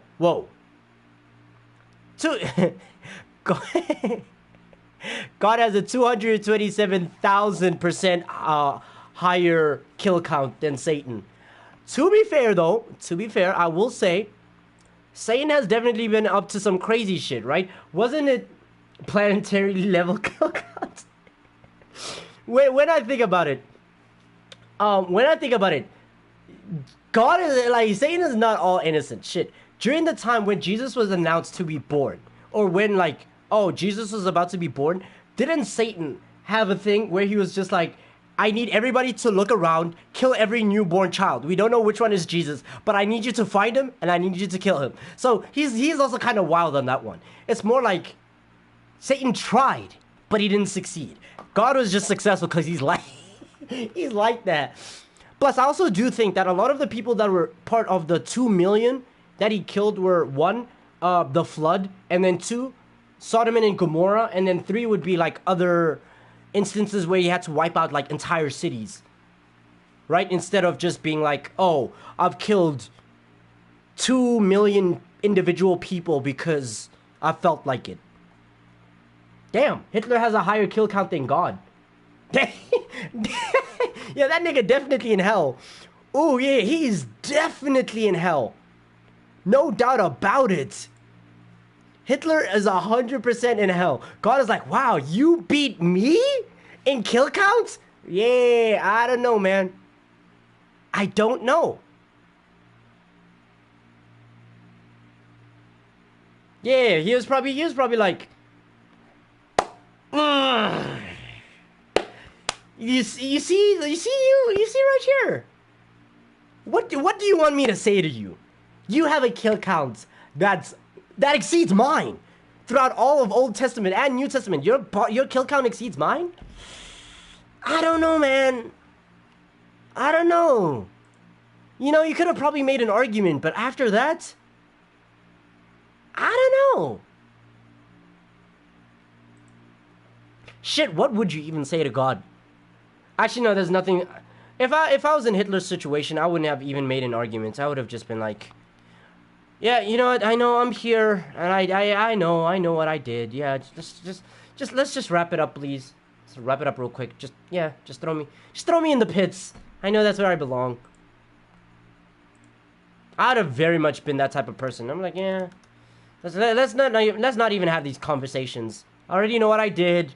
I already know the kill counts. I mean, let's go. 2 million deaths. 2 million kills. Yeah, I'm not gonna lie, God was on his timing.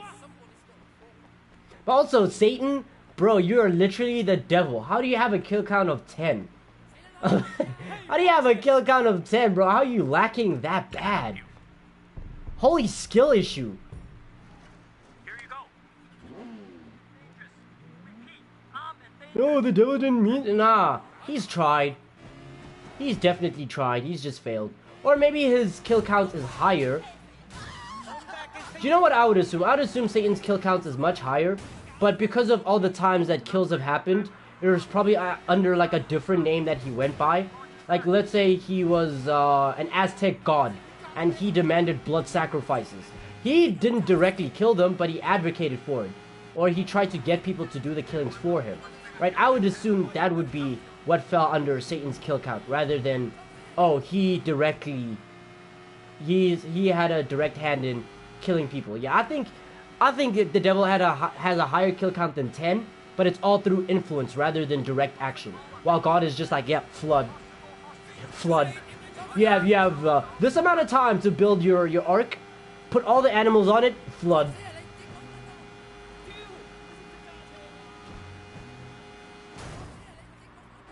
Yeah, Satan probably killed in the form of evil humans. I think so too, right? Like Judas. I think Judas would have been in like an exact... Either Judas did it out of his own free will, that one, or influenced by Satan. In which case it's like, oh, okay, that's the case. Shit, Jesus has the MVP of all kills. He's behind the death of God himself, or Jesus. All through influence. So it's like, hey man, I might have a kill count of 10, but I got the MVP of kills. I took your only son.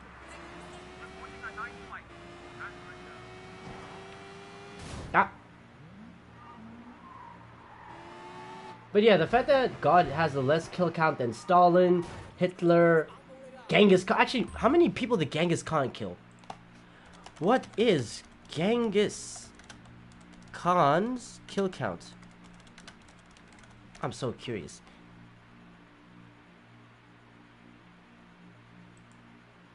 I don't want to know when he died. I want to know how many people did he kill.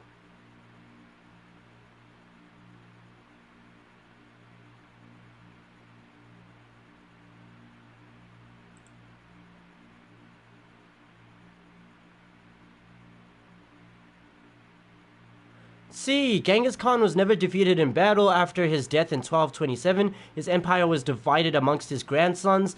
Genghis Khan died by falling off his horse while drunk, and died at the age of 65 in 1227. Really? Out of all ways to die, that's how you die? Okay.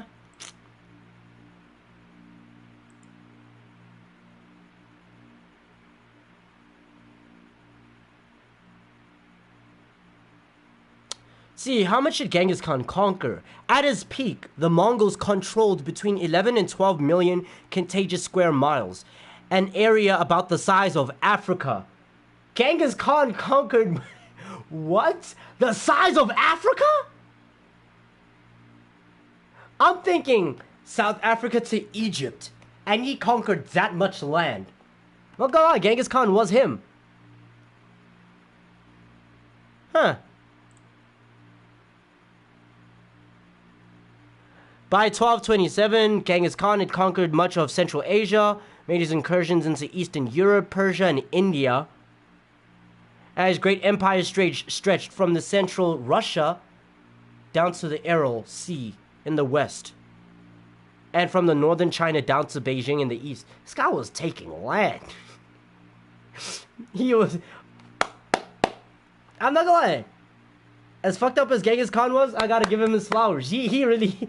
This man said, I want the world, and he took it. Let's see, also, are Lucifer and Satan the same? I've never understood it fully. Yes. Lucifer was his name when he was an angel. Then he got banished from heaven, fell down to hell, and then he just adopted the name Satan. Or Satan was the name that was given to him by humans. I don't think he ever referred to himself as Satan, more as he was referred to as Satan by other people. Because no one's going to call him by his angelic name anymore. He's no longer an angel, he's a fallen one, right? So, yeah. But there are definitely different pieces of media that depict Satan and Lucifer as different beings. Because I think throughout the Bible, either the Bible or the Torah, the the Jewish one. Satan or specific demon has been referred to differently throughout the different scriptures, right? There's like Beelzebub, Lucifer, Satan, and then the other 4 names that are given to him. So that's why people are believing that either they're 2 separate beings, right? Because 7 beings have been listed, or they're the same being going by 7 different names, right? So yeah, it's up for interpretation. I don't think anybody truly knows. Because then there's like the seven princes of hell. Lucifer's one of them, because Lucifer is the prince of pride. And then Satan is the prince of wrath. So, to be honest, I can't give you an answer. I don't know. It's different. Everybody believes different. Everybody even has different beliefs on like how hell looks like. Some people say there is no fire in hell. There's no fire in brimstone. Right? Hell. Some people are like hell's not a real place. Well, hell's not a place. When you die, you just die. And then second people are like hell is a thing, but there is no fire. And then the other ones are like hell, there is fire. And then you get Dante from Dante Alighieri from the Divine Comedy, who's like the 7 layers of hell. Or like, no, 9 layers. There's 9 layers. The 7 layers for the 7 deadly sins, and then the last one, the 8th one and the 9th one are kind of limbo. Well, the 9th one is where Lucifer is. The 8th one is kind of like an icy limbo. So yeah, there's different interpretations of hell in the Bible. So just like with Satan, hell itself, very strange. I don't know, to be honest.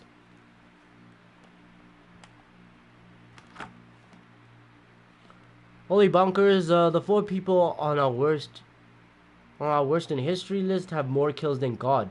I know, like over 20 times more. Yeah, I'm not gonna lie. It's definitely interesting. But I really do want to know how many people has Genghis Khan killed. Unless it's like Ghost of Tsushima as we've been playing it, where he hasn't been killing people. He's been killing some people, but more to say, hey, join my team, and we can help take over this place. Kind of like the Ottoman Empire, right? Maybe he was functioning like that. Okay, let's see. SMEscience.com. How many people did Genghis Khan kill? Genghis Khan is said to have killed 1,747,000 people in the Battle of...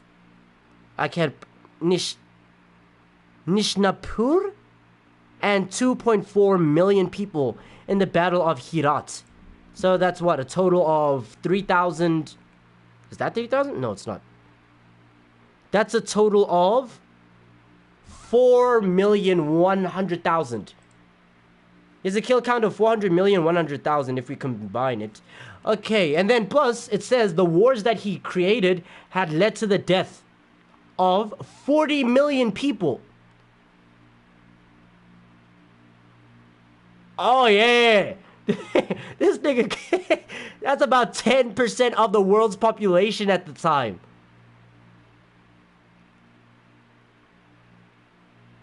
Oh nah, Genghis was on some timing.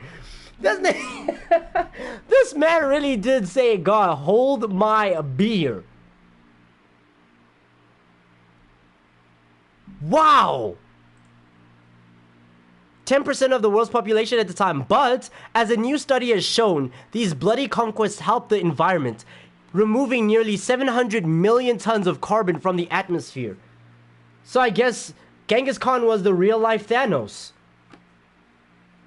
He was our equivalent of Thanos.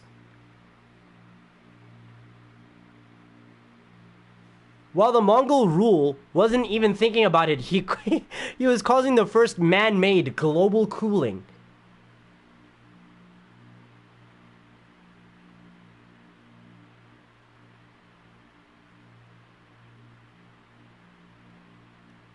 Huh.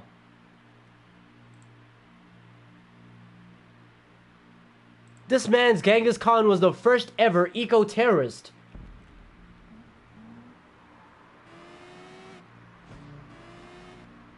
I am impressed though.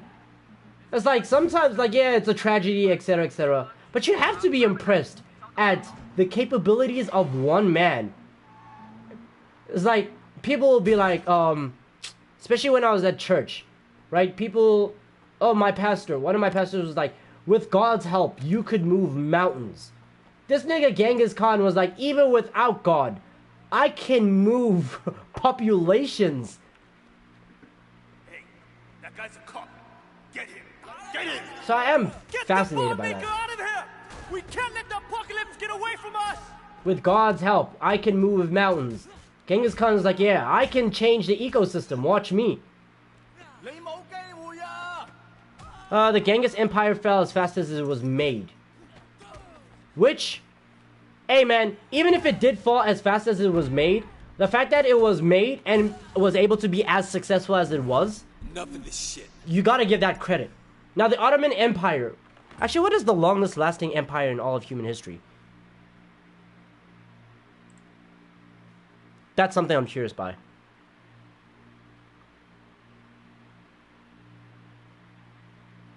Why is my hand twitching?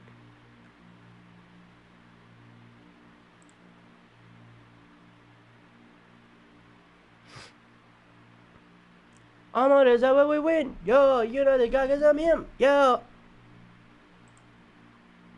I want to hear nothing you say. You care about your chinny chin chin. I'm rocking the latest designer, the finest of fur that's the Chichiro skin. Okay. What has the longest running...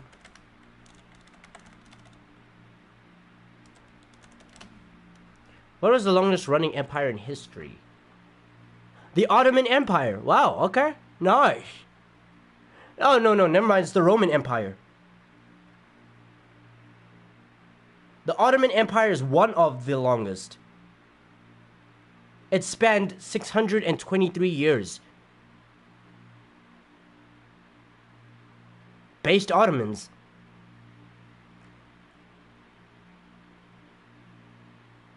But wow, the Ottoman Empire is only 9th place.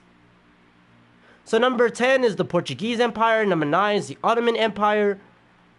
Number 8 is the Khmer Empire. I'm assuming this is like Aztec.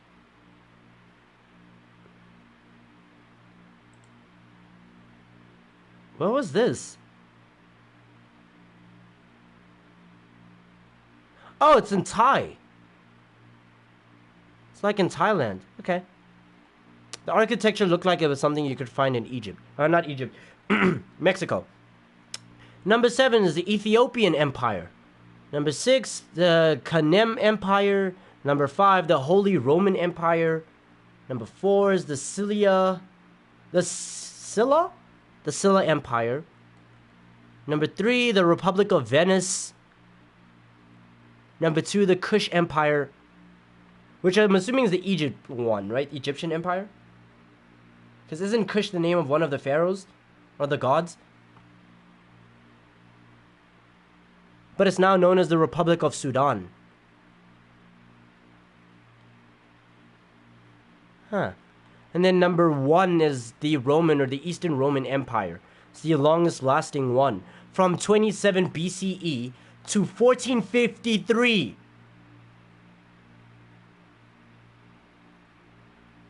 So it was this empire has existed for roughly 1,480 years.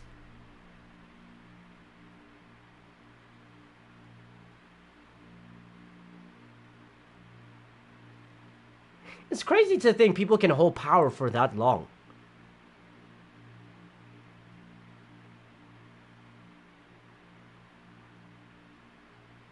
Wow. Yeah, it's really impressive. Scary at the same time, but it's impressive.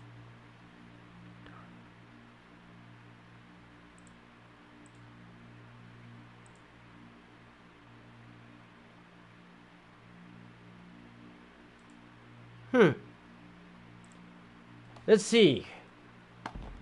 Who knows? Maybe one day I'll plan on taking over the world. I feel like if there would be like another empire, it'd be the Americans. Because the Americans just have so much leeway over the rest of the world. that they could actually legitimately create an empire. The only thing is, because they're a democracy, they don't have an empire, you know? But like, if one person just decided, Damn it. Fuck democracy. Who knows?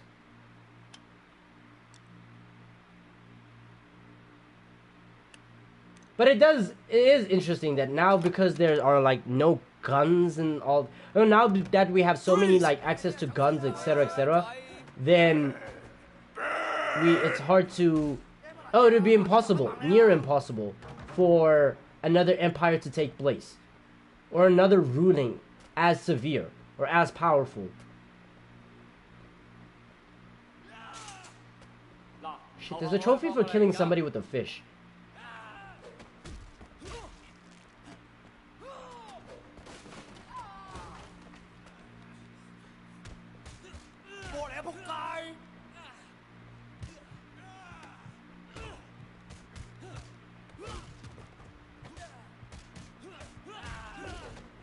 Wait, actually, what's the difference between a regime and an empire? What's the difference between a regime?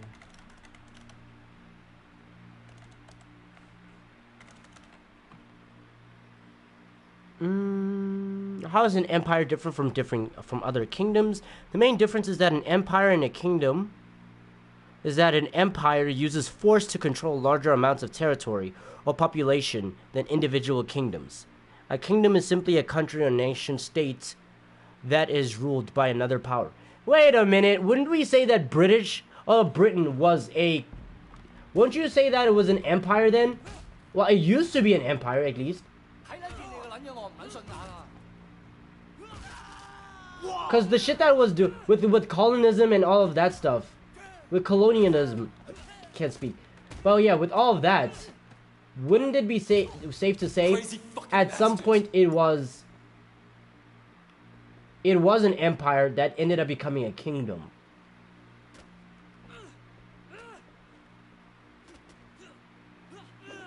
Or maybe I'm just confused about that one. These are not the type of questions I was asking my history teacher.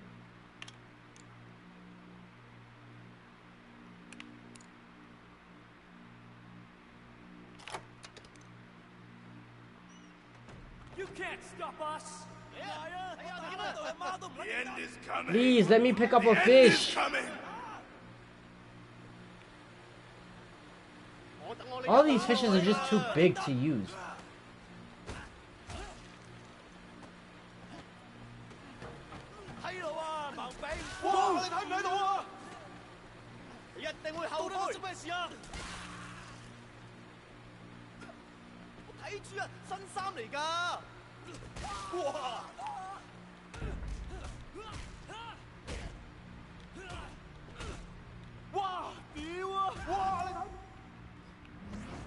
Take the bomb maker into custody. Wait, didn't I kill him? Oh, this is the guy. That's enough crazy for one day. I surrender. I surrender. If you got a lawyer, give him a call.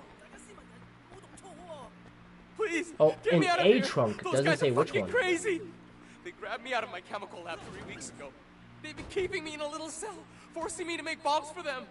Oh, really? Whoa, whoa, whoa. That was a mistake. They threatened to pull out my eyes, cut off my fingers. You have to protect me. You don't know what these lunatics are capable of. Shut the fuck up!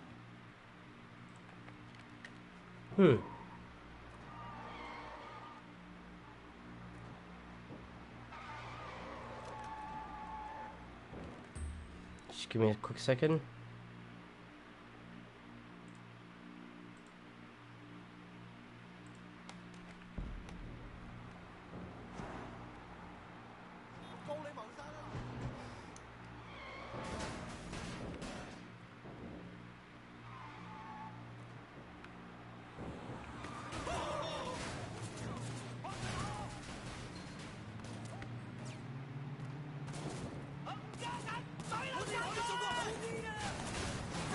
Why am I being shot at? Okay.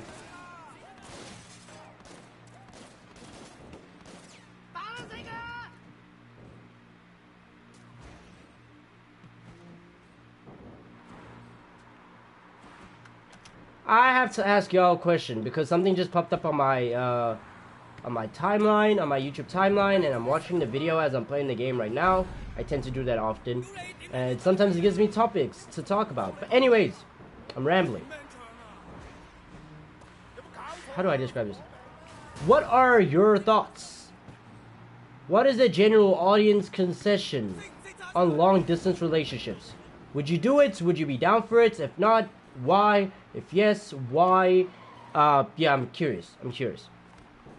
Long distance doesn't need to necessarily mean another country, because, I mean, that's the longest of distances.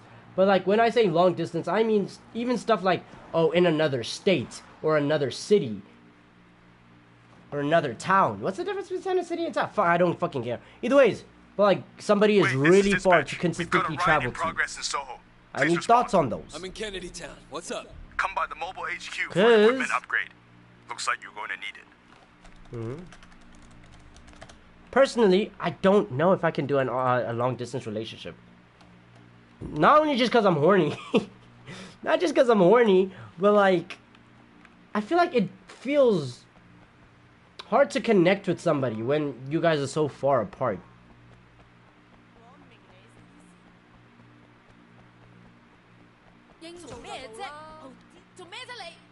Officer, could you give me a hand? I have to make an arrest. These guys are a little scary. I heard you were good in a fight, if it comes to that. Sure. They're just up here. This guy's pretty fast. Right, let me read your thoughts on these. Let me just switch the tab. Let's see, bro. I'm watching your Ghost of Tsushima gameplay. I think you're overthinking a lot of things or forgetting that this is a stealth game, so you can even get to hell places. Stealth.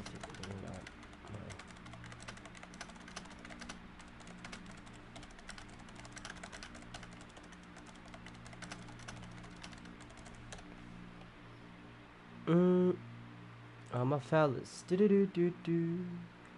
I'm a phallus. It's you would only do long distance relationship if you think she is the one. Okay, then this is just a question for you. How would you determine whether or not she's the one? How would you know? So that's the question for you. And then Leo, let's see, playing Cyberpunk right now. This shit's good. We're in hard mode. W. Okay, this is back to Zay. See, I'm not going into a relationship if I'm gonna be serious. If I'm not gonna be serious about it. Let's see. That was me 2 years ago. Me wouldn't care. Bro, aren't you like? I don't want to say this because it makes me sound so fucking old. Even though I'm like 1 year or 2 years older than you, right? So it's not even like much of an age gap. But like, my brother in Christ, at such a young age, I know. I'm not trying to say you're young, go into your hoe phase. Like, yeah, I'm not trying to be on that type of timing, right? But like, are you seriously already looking for a life partner right now? I mean, sure, why not, actually? Yeah, why not? Why not? Yeah. That just Uno reversed on me. Why not? Shit, I'm stumped. You also say why not? Yeah, I'm stumped. Maybe I'm just not mature enough. Yeah. That's some self-awareness moment right there. Guess I'm just not mature enough. Cause I'm like, age 21, looking for a lifetime partner. It would be so nice to find somebody who I can spend the rest of my life with, right? But like, I'm 21, bro. I still wanna, man. Yeah, man, Coochie's fire, man. But like, if you find the one, Zay. Speaking of which, Zay. Hold on. I gotta hold on. Let me send you this message. Let Let me send you the message, man. Zay! Huh.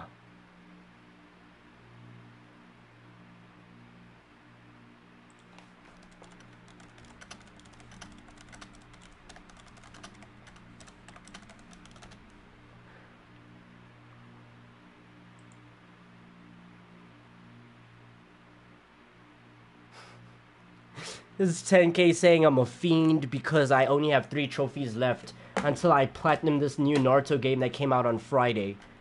It hasn't even been a full week and I'm almost platinumed with the game. Anyways, that's besides the point.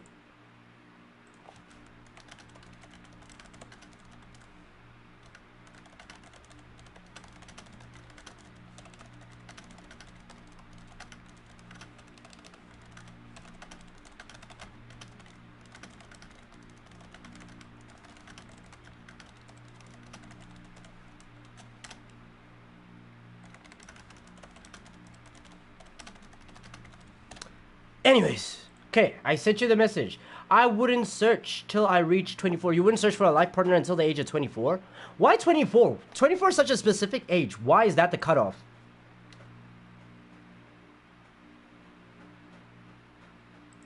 Is there something special that happens at the age of 24? Or is it just like... Sure, why not? Now I'm a bit too old.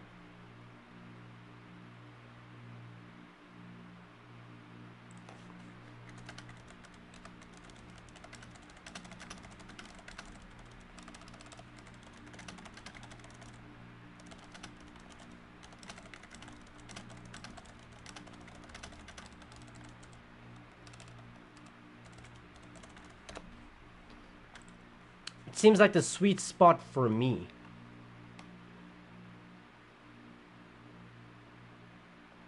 Huh. I don't even know what age is a sweet spot for me to be like, oh, yep. Time to sit down and look for a partner, so I can marry someone. I don't know what age that would be.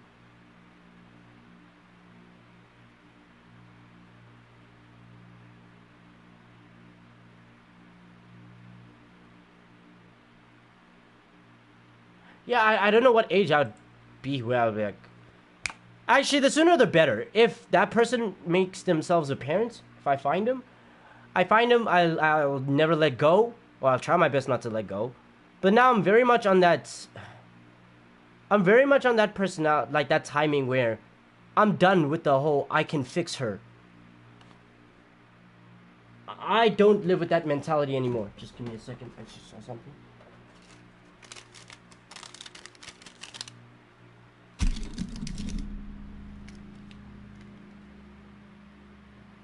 Yeah, I don't live with the I can fix her mentality anymore. If a girl's acting out of pocket, I'm very quick to disassociate. It's like I can't find myself attracted to somebody who does. I can't love somebody who doesn't love themselves. I don't find myself attracted to people who have horrible communication skills.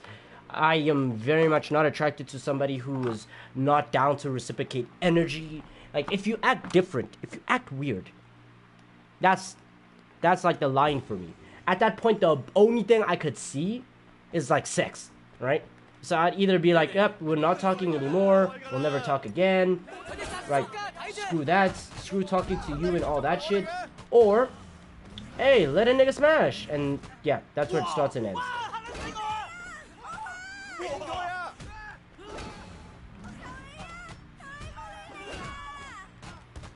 Because I'm so and I know nowadays more people are getting depressed.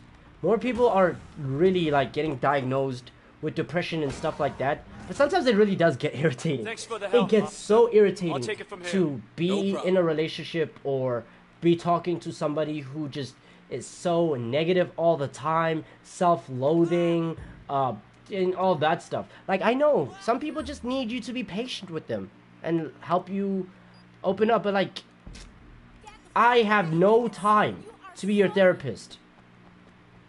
Okay? If you don't know how to control your emotions, for the most part, then you're just wasting time. Well, you're wasting your time, you're wasting my time. Hey. And that's definitely not the type of energy I'm gonna try. I'm gonna want to have around my kids. Well, fuck no. I'd be damned. if I had somebody like all depressed and shit in front of my wife, in front of my kids. Like somebody like what is this woman's name? Jada Pinkett Smith. Ooh! If I ended up having a wife like Jada, I would end myself. Just too unstable.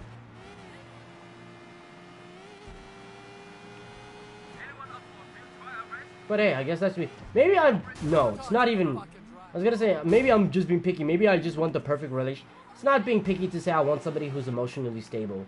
I don't think it is. Can I help you? Wait! Something... Just give me a second.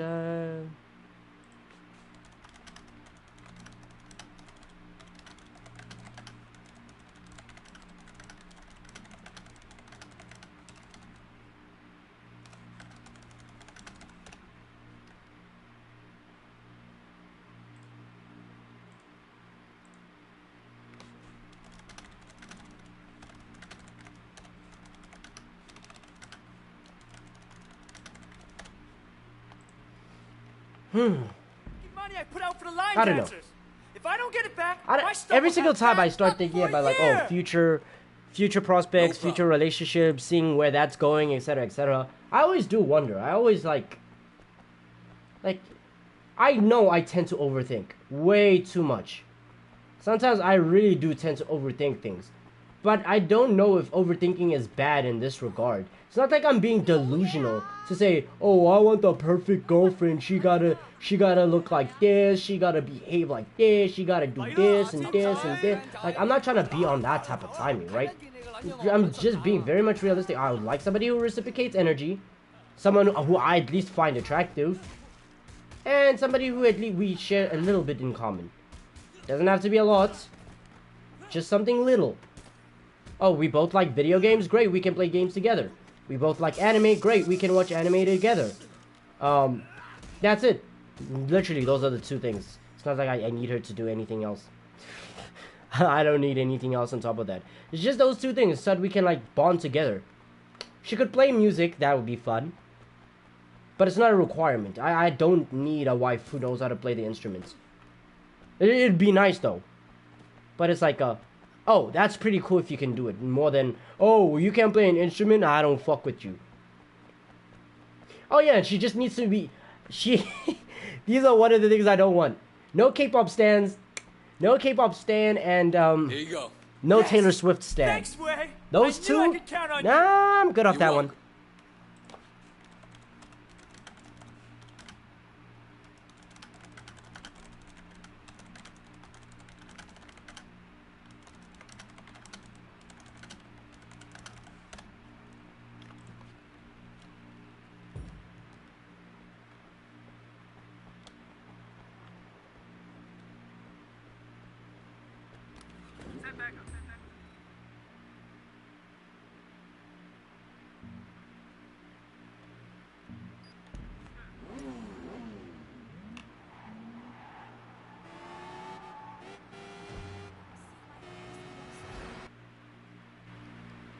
Oh my god.